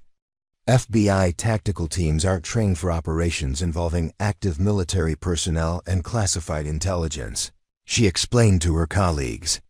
Their response procedures could create additional dangers for everyone involved. Dr. Marcus Webb attempted to continue providing cardiac care while processing the realization that his quiet, night shift colleague possessed classified information valuable enough to motivate international intelligence operations. Sarah, how did classified files from your military service end up being worth enough money to justify this kind of operation? He asked, though he wasn't certain whether understanding the financial motivation would help resolve the medical crisis. Intelligence about American Special Operations personnel is extremely valuable to hostile, foreign governments and criminal organizations, Sarah replied while checking Mr. Patterson's cardiac monitor readings. Information that could compromise ongoing operations or identify undercover operatives can be sold for substantial sums, particularly if it includes operational details that could be used to target American military personnel. The scope of international implications surrounding Sarah's classified information was becoming apparent to her colleagues as they observed tactical operations that suggested resources and planning beyond domestic criminal capabilities. The hospital infiltration had involved equipment, personnel, and coordination that indicated substantial financial backing from sources interested in American military intelligence. Hospital Administrator Charles Morrison had been coordinating with federal agencies from the hospital's Emergency Command Center, receiving briefings about the tactical situation that fundamentally altered his understanding of both the crisis and the staff member at its center. We have a former Navy SEAL working as a night shift nurse who apparently retained classified materials from military operations, he reported to the hospital's board of directors. Federal agencies are treating this as a national security incident, rather than a criminal hostage situation. The classification of the incident as involving national security rather than civilian crime created jurisdictional complexities that affected how emergency responders could address the situation. Military personnel, federal agencies, local law enforcement, and hospital administration were all operating from different protocols that weren't designed for coordination. During crisis situations involving both classified materials and civilian safety. Nurse Jennifer Walsh found herself providing medical care under circumstances that challenged everything she understood about healthcare environments and patient safety protocols. Sarah, how do we continue providing cardiac care when our unit has become the center of what appears to be an international intelligence operation? She asked, recognizing that standard nursing procedures weren't designed for tactical environments. We prioritize patient safety while understanding that our actions are being observed by people whose training enables them to distinguish between legitimate medical procedures and potential tactical deception. Sarah replied while administering cardiac medications to Mrs. Henderson. Professional operators respect medical requirements if they're convinced that healthcare providers aren't exploiting medical emergencies for tactical advantage. The delicate balance between medical care and tactical security was becoming increasingly difficult to maintain as patient conditions deteriorated and external pressure from law enforcement agencies created time constraints that demanded resolution. Sarah's dual expertise in military operations and cardiac nursing provided unique capabilities for managing the crisis, but also placed her at the center of conflicting obligations that tested everything she had learned during both her military service and her civilian healthcare career. The tactical standoff continued as federal agencies established command protocols outside the hospital, while Sarah balanced medical responsibilities with intelligence protection requirements inside the cardiac unit.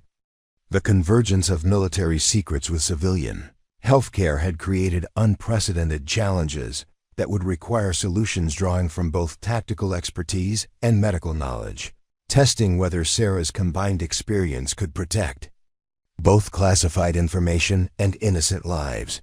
The tactical situation reached a critical inflection point when Sarah's careful assessment of her adversaries revealed inconsistencies that suggested the operation was more complex than simple intelligence recovery. While providing emergency cardiac care to Mr. Rodriguez in room 322, she noticed that the intruder supervising her medical procedures was wearing equipment that indicated government rather than criminal affiliation. His tactical gear bore markings that suggested federal law enforcement or military intelligence, contradicting the narrative of foreign agents seeking classified materials for financial gain. "You're not who you claim to be," Sarah announced while adjusting Mr. Rodriguez's cardiac medication dosage, her voice carrying the certainty of someone whose training had included identifying deception in high-stakes environments. "Your equipment, your protocols, your knowledge of military operations, everything indicates that you're working for American agencies rather than hostile foreign interests." The lead intruder's response confirmed Sarah's assessment while revealing the true scope of the operation she had become involved in. "Very good, Sarah. We represent parties within the American intelligence community who have legitimate interest in recovering materials that you retained from Operation Desert Mirage.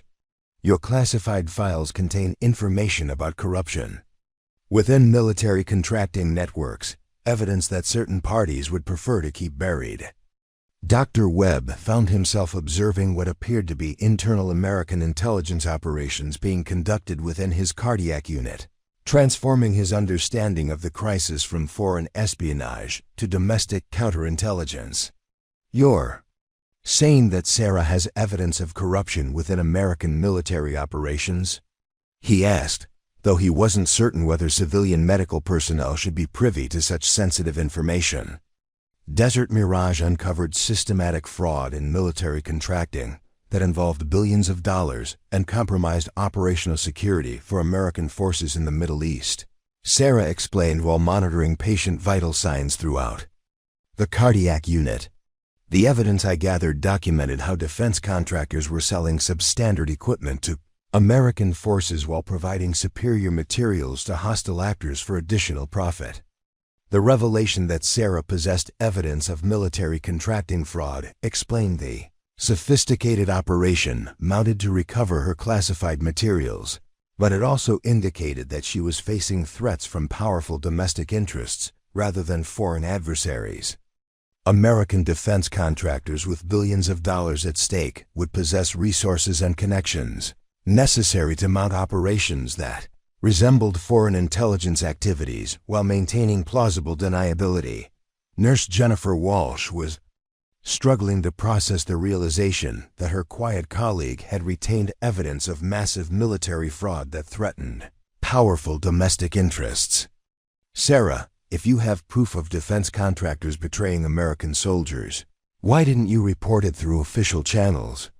she asked, though she was beginning to understand that military personnel faced complex obstacles when challenging institutional corruption.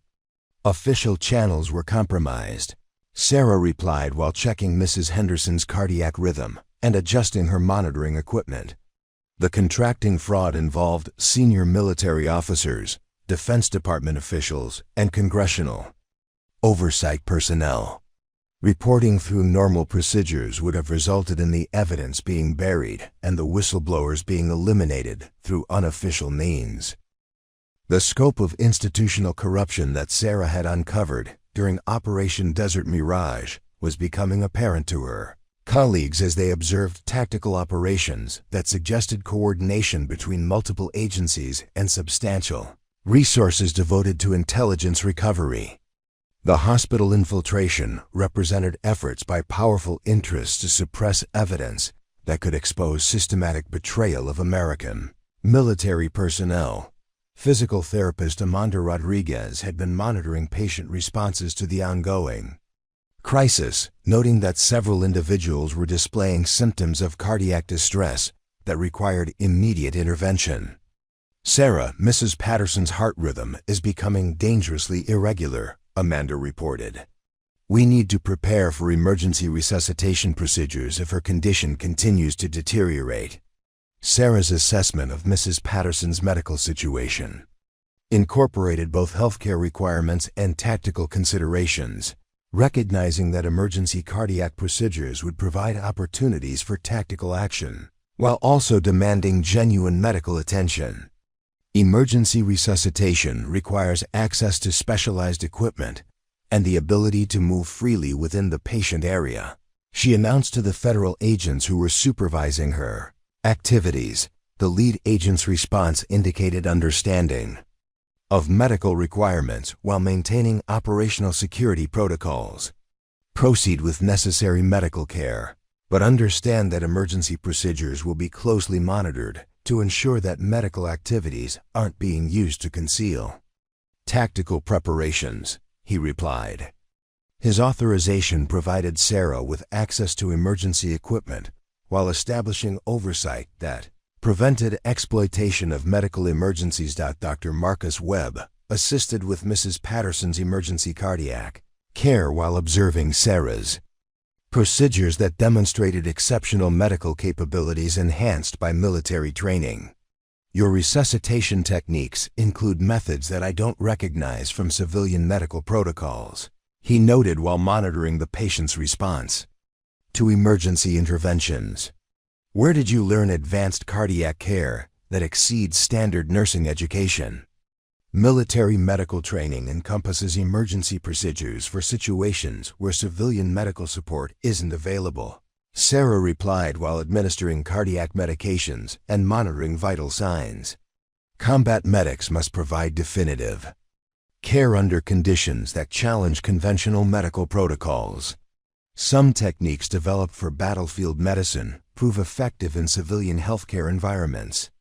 The successful stabilization of Mrs. Patterson's cardiac condition demonstrated Sarah's ability to provide exceptional medical care even under federal surveillance. But the emergency procedures had also enabled her to conduct subtle tactical assessment of equipment and positioning that could prove crucial if the situation required active resistance. Her dual expertise in military operations and emergency medicine provided unique capabilities for managing complex crisis situations. Hospital security. Chief Raymond Thompson had been coordinating with federal agencies from the Emergency Command Center, receiving briefings about the investigation that surrounded Sarah Chen's retained classified materials.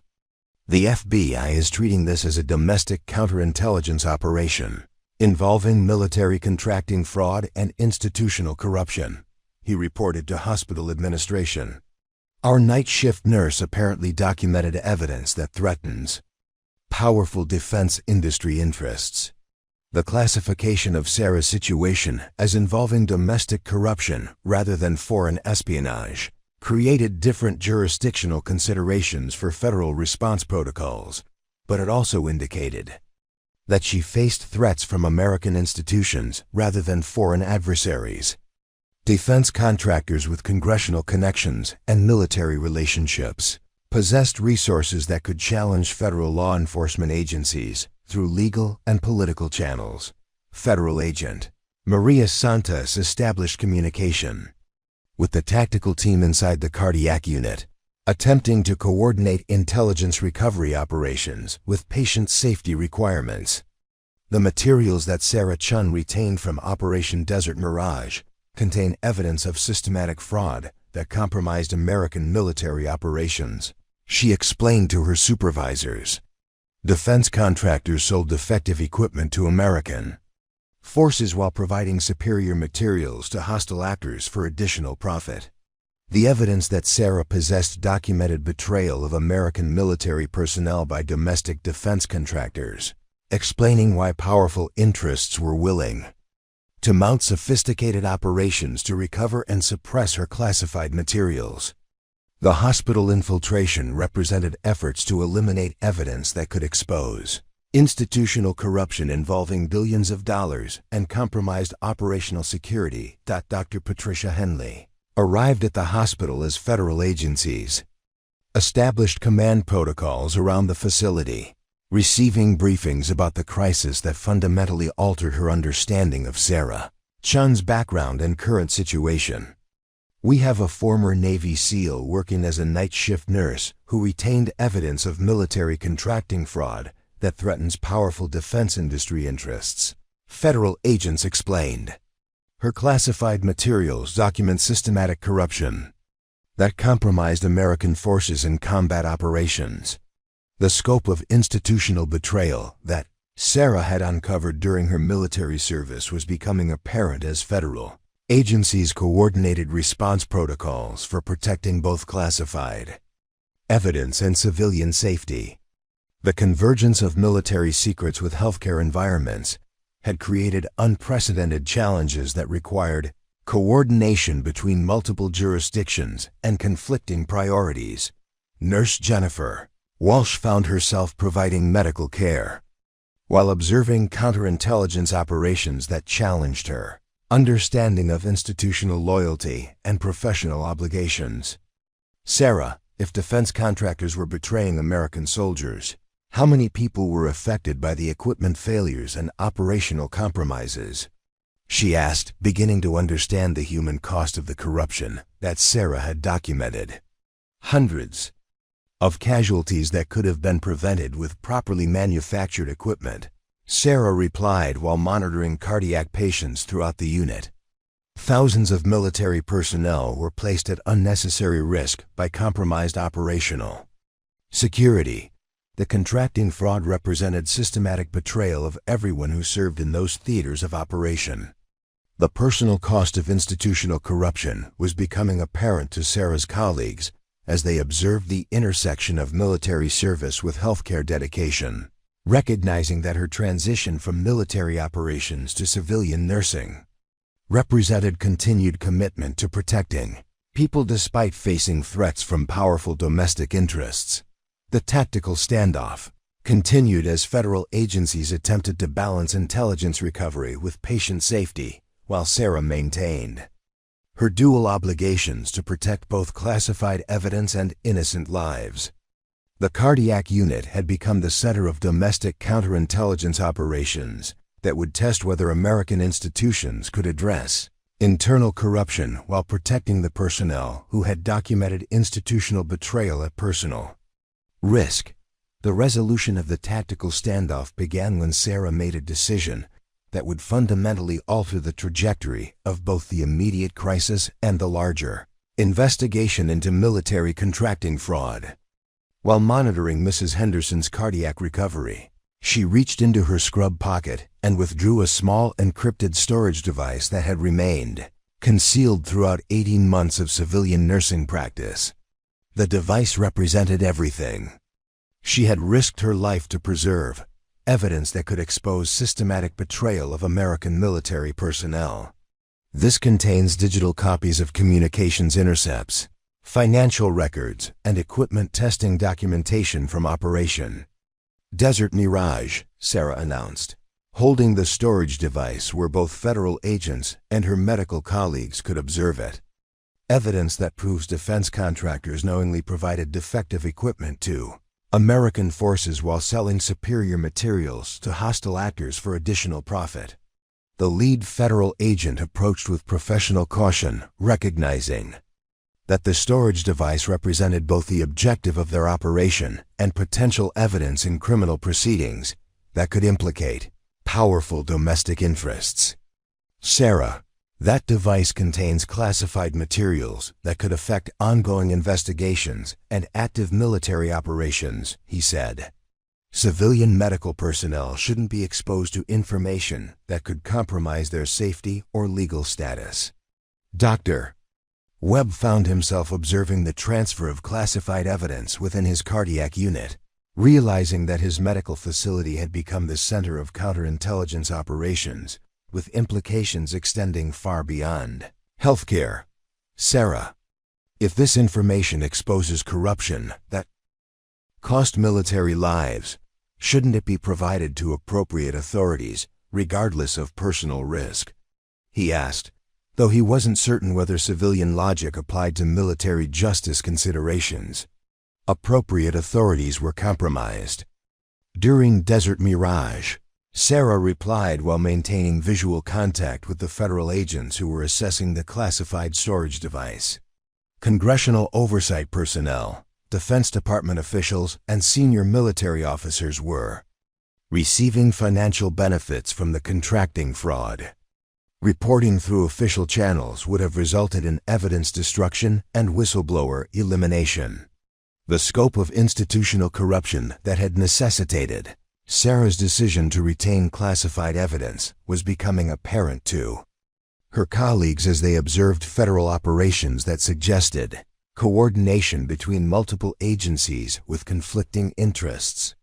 The hospital infiltration represented just one aspect of a larger investigation into defense industry corruption that threatened powerful political and military establishments.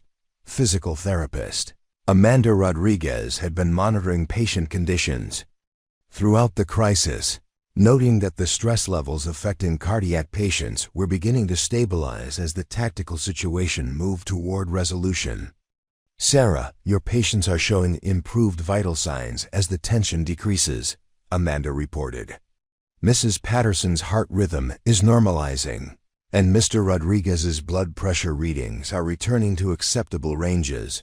Sarah's assessment of patient recovery incorporated both medical improvement and tactical de-escalation, recognizing that successful resolution of the crisis required addressing both healthcare requirements and intelligence protection obligations.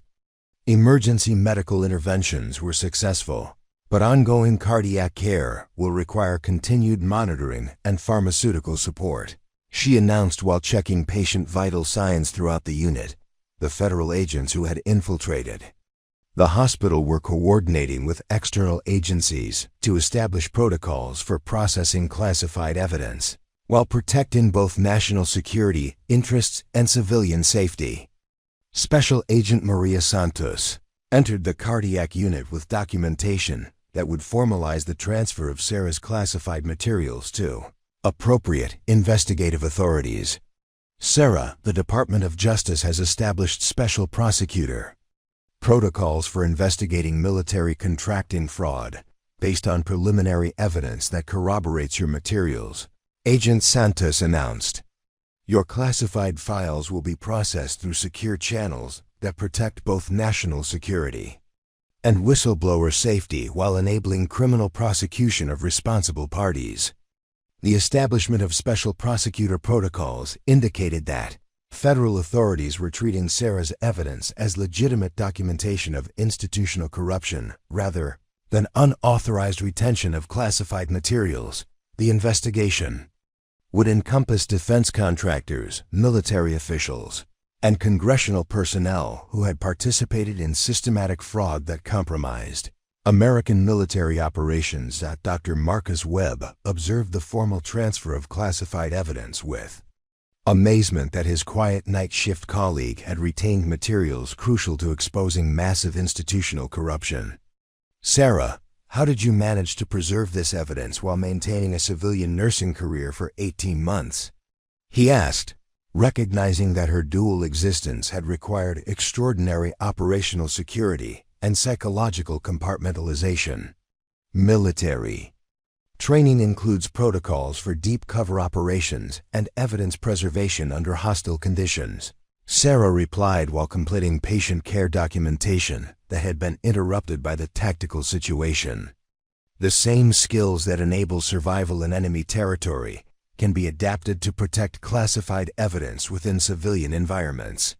Hospital Administrator Charles Morrison coordinated with federal agencies to establish procedures for resuming normal operations while accommodating ongoing investigation requirements. The cardiac unit will return to standard medical operations, but federal personnel will maintain security oversight during the evidence processing phase, he announced to hospital staff who had been monitoring the crisis from secure locations. Transition from tactical operations to investigative procedures created opportunities for Sarah's colleagues to process the revelation that their quiet colleague possessed capabilities and experiences that extended far beyond civilian nursing practice. Nurse Jennifer Walsh approached Sarah with questions that reflected both professional curiosity and personal concern about the risks that Sarah had accepted by retaining classified evidence. "Sarah, weren't you afraid that keeping those files would eventually put you in danger?" Jennifer asked while assisting with post-crisis patient care throughout the cardiac unit. Living with that kind of secret for 18 months must have required incredible psychological strength. Her question reflected a growing understanding of the personal cost that whistleblowing had imposed on Sarah's civilian life. Fear of personal consequences doesn't justify allowing institutional corruption to continue, Sarah replied while checking cardiac monitoring equipment and ensuring that patient care systems had returned to normal operational status. Military personnel accept risks to protect others. Sometimes those risks extend beyond combat operations to include challenging institutional betrayal. The philosophical foundation of Sarah's decision to become a whistleblower was becoming apparent to her colleagues as they observed someone whose commitment to protecting others had motivated both military service and civilian healthcare careers. Her transition from Navy SEAL to cardiac nurse represented continued dedication to saving lives, despite facing threats from powerful domestic interests. Dr. Patricia Henley entered the cardiac unit as federal agents completed evidence transfer protocols, observing the aftermath of tactical operations that had revealed extraordinary capabilities within her nursing staff. "Sarah, your performance during this crisis demonstrated medical expertise that exceeded standard nursing protocols," she noted while reviewing patient care documentation. "Your ability to provide exceptional cardiac care under tactical pressure suggests training that enhances your civilian medical capabilities." Military medical training encompasses emergency procedures that prove valuable in civilian healthcare environments, Sarah replied while conducting post-crisis equipment checks. Throughout the cardiac unit, combat medicine requires providing definitive care under adverse conditions that challenge conventional medical protocols. Some battlefield techniques enhance civilian patient outcomes. The integration of military medical training with civilian nursing practice had enabled Sarah to provide exceptional patient care during the crisis while simultaneously managing tactical considerations that would have overwhelmed personnel without specialized operational experience. Her dual expertise had protected both classified evidence and innocent lives during circumstances that tested everything she had learned. Federal investigators established secure processing protocols for Sarah's classified materials while implementing witness protection measures that would enable her to continue civilian nursing practice without compromising ongoing criminal investigations. The evidence she had preserved would become foundation documentation for prosecuting defense, industry corruption that had betrayed American military personnel. Special Prosecutor Jennifer Martinez coordinated with multiple agencies to establish investigation parameters that would address institutional corruption while protecting both national security and whistleblower safety. The evidence provided by Sarah Chen documents systematic fraud that compromised American military operations and resulted in preventable casualties. She announced during federal briefings, criminal prosecution will target defense contractors, military officials, and congressional personnel who participated in or enabled this betrayal. The scope of criminal investigation that Sarah's evidence would generate represented vindication for her decision to retain classified materials despite personal risk, but it also indicated that she would face continued threats from powerful interests whose corruption had been exposed.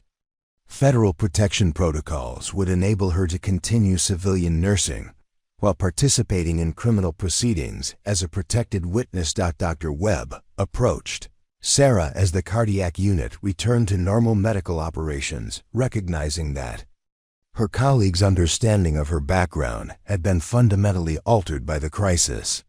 "Sarah, will you be able to continue working here after everything that's happened?" he asked, concerned that her exposure as a former Navy SEAL and military whistleblower might compromise her civilian identity. Medicine and military service share the same fundamental mission, Sarah replied while resuming routine patient care. Activities: protecting people who can't protect themselves, using whatever skills are necessary to ensure their safety and well-being. The location and circumstances may change, but the core obligation remains constant.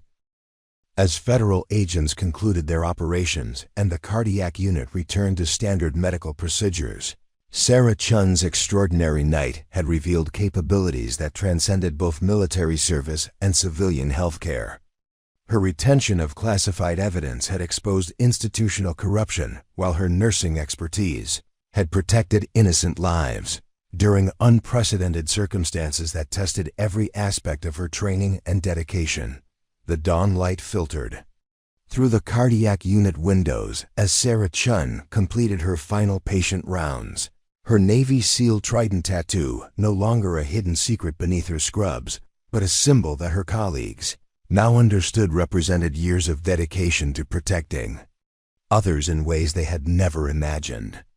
The federal investigation that her evidence had triggered would continue for months, but the immediate crisis had been resolved without losing a single patient, despite the tactical operations that had transformed the medical facility into a counterintelligence battleground. Mrs. Henderson, whose cardiac condition had stabilized during the night's events, reached out to touch Sarah's hand as the nurse checked her morning vital signs.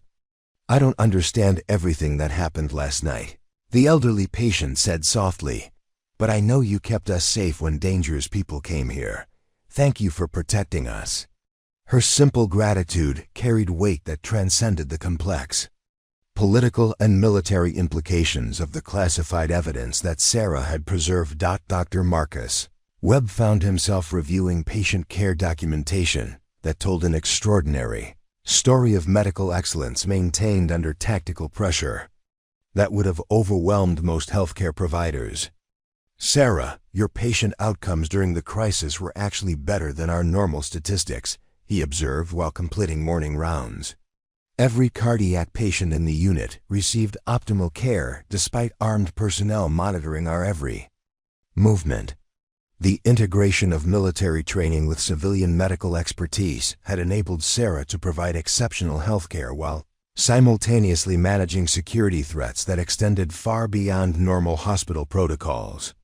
Her ability to maintain medical focus during tactical operations demonstrated how specialized training could enhance rather than compromise civilian professional capabilities. Hospital Administrator Charles Morrison convened emergency staff meetings to address the revelation that Sarah Chen's background encompassed military service and classified intelligence that had attracted federal investigation to their facility. Last night's events demonstrated that our staff includes individuals whose capabilities extend far beyond what their job descriptions might suggest, he announced to gathered personnel. Sarah's actions protected both patient safety and institutional integrity during unprecedented circumstances. The administrative response to Sarah's extraordinary performance during the crisis included recognition that her military background had enhanced rather than compromised her value as a civilian healthcare provider. Hospital policies were adjusted to acknowledge that staff members with specialized training could contribute capabilities that exceeded standard professional protocols during emergency situations. Federal Special Prosecutor Jennifer Martinez established ongoing coordination with St. Mary's Hospital to ensure that Sarah's continued employment as a night shift nurse wouldn't compromise criminal investigations into defense industry corruption. Sarah Chen's evidence has enabled us to initiate prosecutions that will address systematic fraud affecting multiple military contracts, she explained during secure briefings. Her civilian nursing career provides optimal cover for witness protection while maintaining her professional identity. The criminal investigation that Sarah's classified materials had triggered was expanding to encompass defense contractors, military officials, and congressional personnel whose corruption had compromised American forces during multiple overseas operations. Financial records, communications intercepts, and equipment testing documentation provided comprehensive evidence of institutional betrayal that extended far beyond Operation Desert Mirage. Nurse Jennifer Walsh approached Sarah during shift change procedures, carrying questions that reflected her colleagues' evolving understanding of military service and civilian dedication. Sarah, how do you transition from missions where you might have to kill enemies to caring for patients who need healing? She asked, recognizing that the psychological adjustment between military operations and healthcare required extraordinary mental flexibility.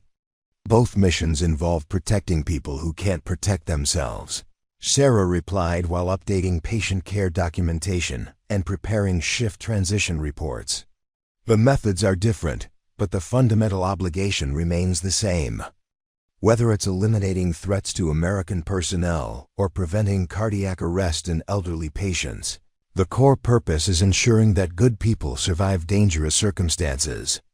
The philosophical continuity between military service and civilian healthcare provided insight into how former military personnel could successfully transition to civilian careers that utilize their protective instincts and tactical training in constructive rather than destructive applications. Sarah's nursing career represented continued service to others through different means. Physical therapist Amanda Rodriguez had been observing patient responses to the revelation that their quiet night nurse possessed military training that had enabled her to protect them during armed infiltration. The patients are actually more comfortable around Sarah now that they know about her background, Amanda reported during staff meetings. Mrs. Patterson said that knowing Sarah could handle dangerous situations makes her feel safer during her cardiac recovery. The patient's positive response to learning about Sarah's military capabilities demonstrated how specialized training could enhance rather than compromise therapeutic relationships when applied to civilian healthcare environments. Military protective instincts translated effectively to medical care. When channeled through professional nursing protocols, Dr. Patricia Henley coordinated with federal agencies to establish protocols for maintaining normal cardiac unit operations, while accommodating ongoing investigation requirements that would affect Sarah's employment status. Sarah will continue working night shifts while participating in federal proceedings as a protected witness, she announced during administrative meetings. Her nursing performance has been exceptional, and her military background provides additional capabilities that benefit patient care. The decision to maintain Sarah's employment, despite her involvement in federal investigations, reflected institutional recognition that her contributions to patient care outweighed any complications created by her classified intelligence background. Hospital administration understood that losing Sarah would compromise cardiac unit capabilities during overnight operations. Security Chief Raymond Thompson implemented enhanced facility protection protocols based on lessons learned during the FOMSons. Thompson implemented enhanced facility protection protocols based on lessons learned during the federal infiltration, recognizing that hospital security needed to address threats that extended beyond traditional healthcare safety concerns. We've learned that our staff includes individuals whose backgrounds might attract attention from parties interested in national security matters, he explained during security briefings. Our protection protocols need to account for these additional considerations.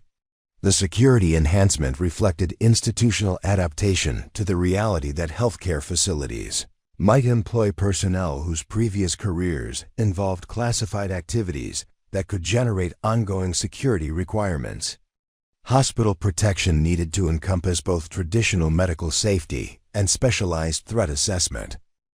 FBI Special Agent Maria Santos established long-term coordination protocols with St. Mary's Hospital to ensure that Sarah's witness protection requirements were compatible with continued civilian nursing practice. Sarah Chen's evidence is crucial for prosecuting institutional corruption that compromised American military operations, she explained during federal briefings. Maintaining her civilian cover while protecting her safety requires ongoing coordination between multiple agencies. The federal witness protection protocols enabled Sarah to continue her civilian nursing career while participating in criminal proceedings that would address the defense industry corruption she had documented during Operation Desert Mirage. Her evidence would prove essential for holding accountable those responsible for betraying American military personnel. Dr. Webb approached Sarah during the quiet hours of the following night shift, when the cardiac unit had returned to normal operations.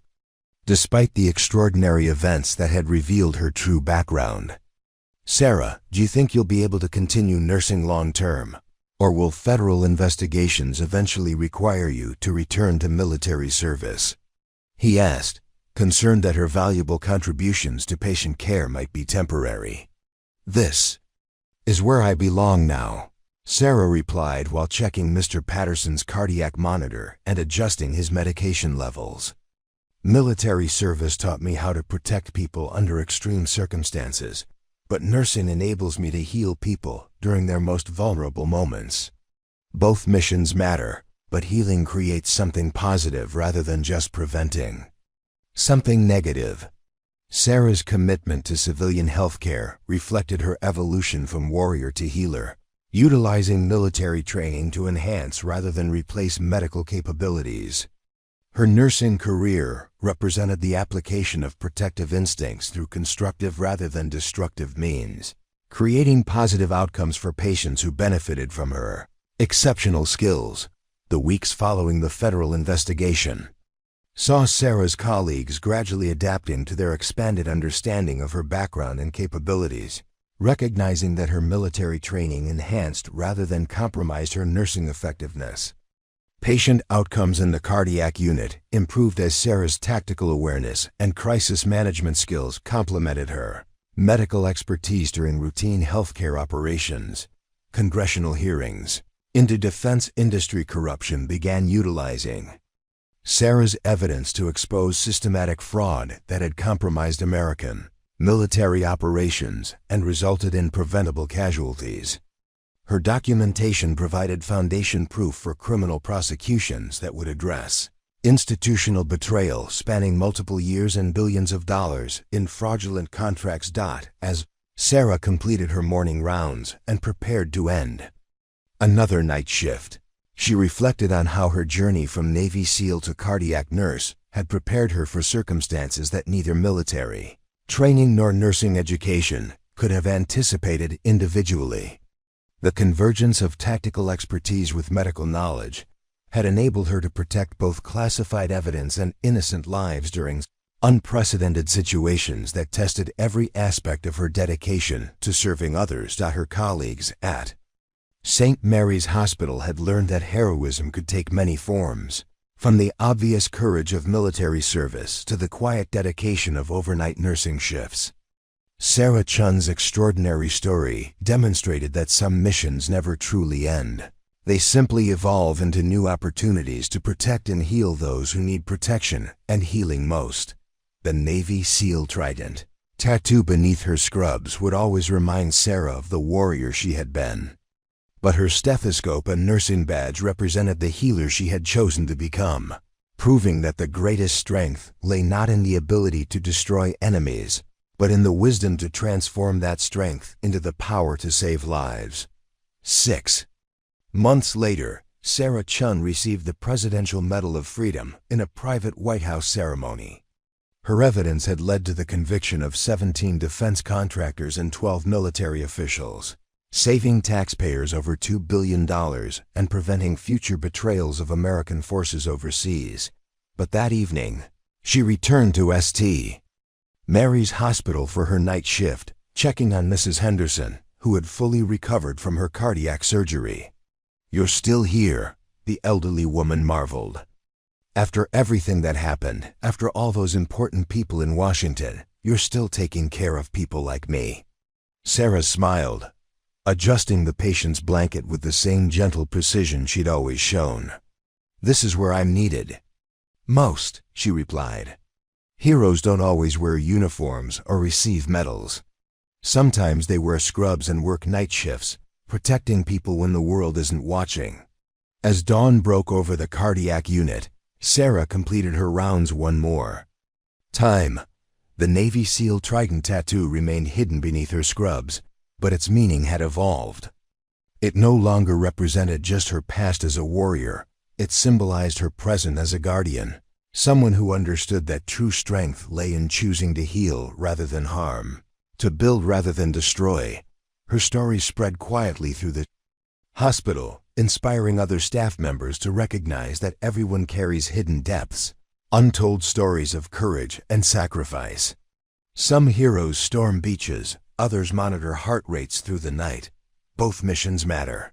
Both save lives. If this story of hidden courage and quiet heroism moved you, don't forget to hit that subscribe button and join our community of everyday heroes.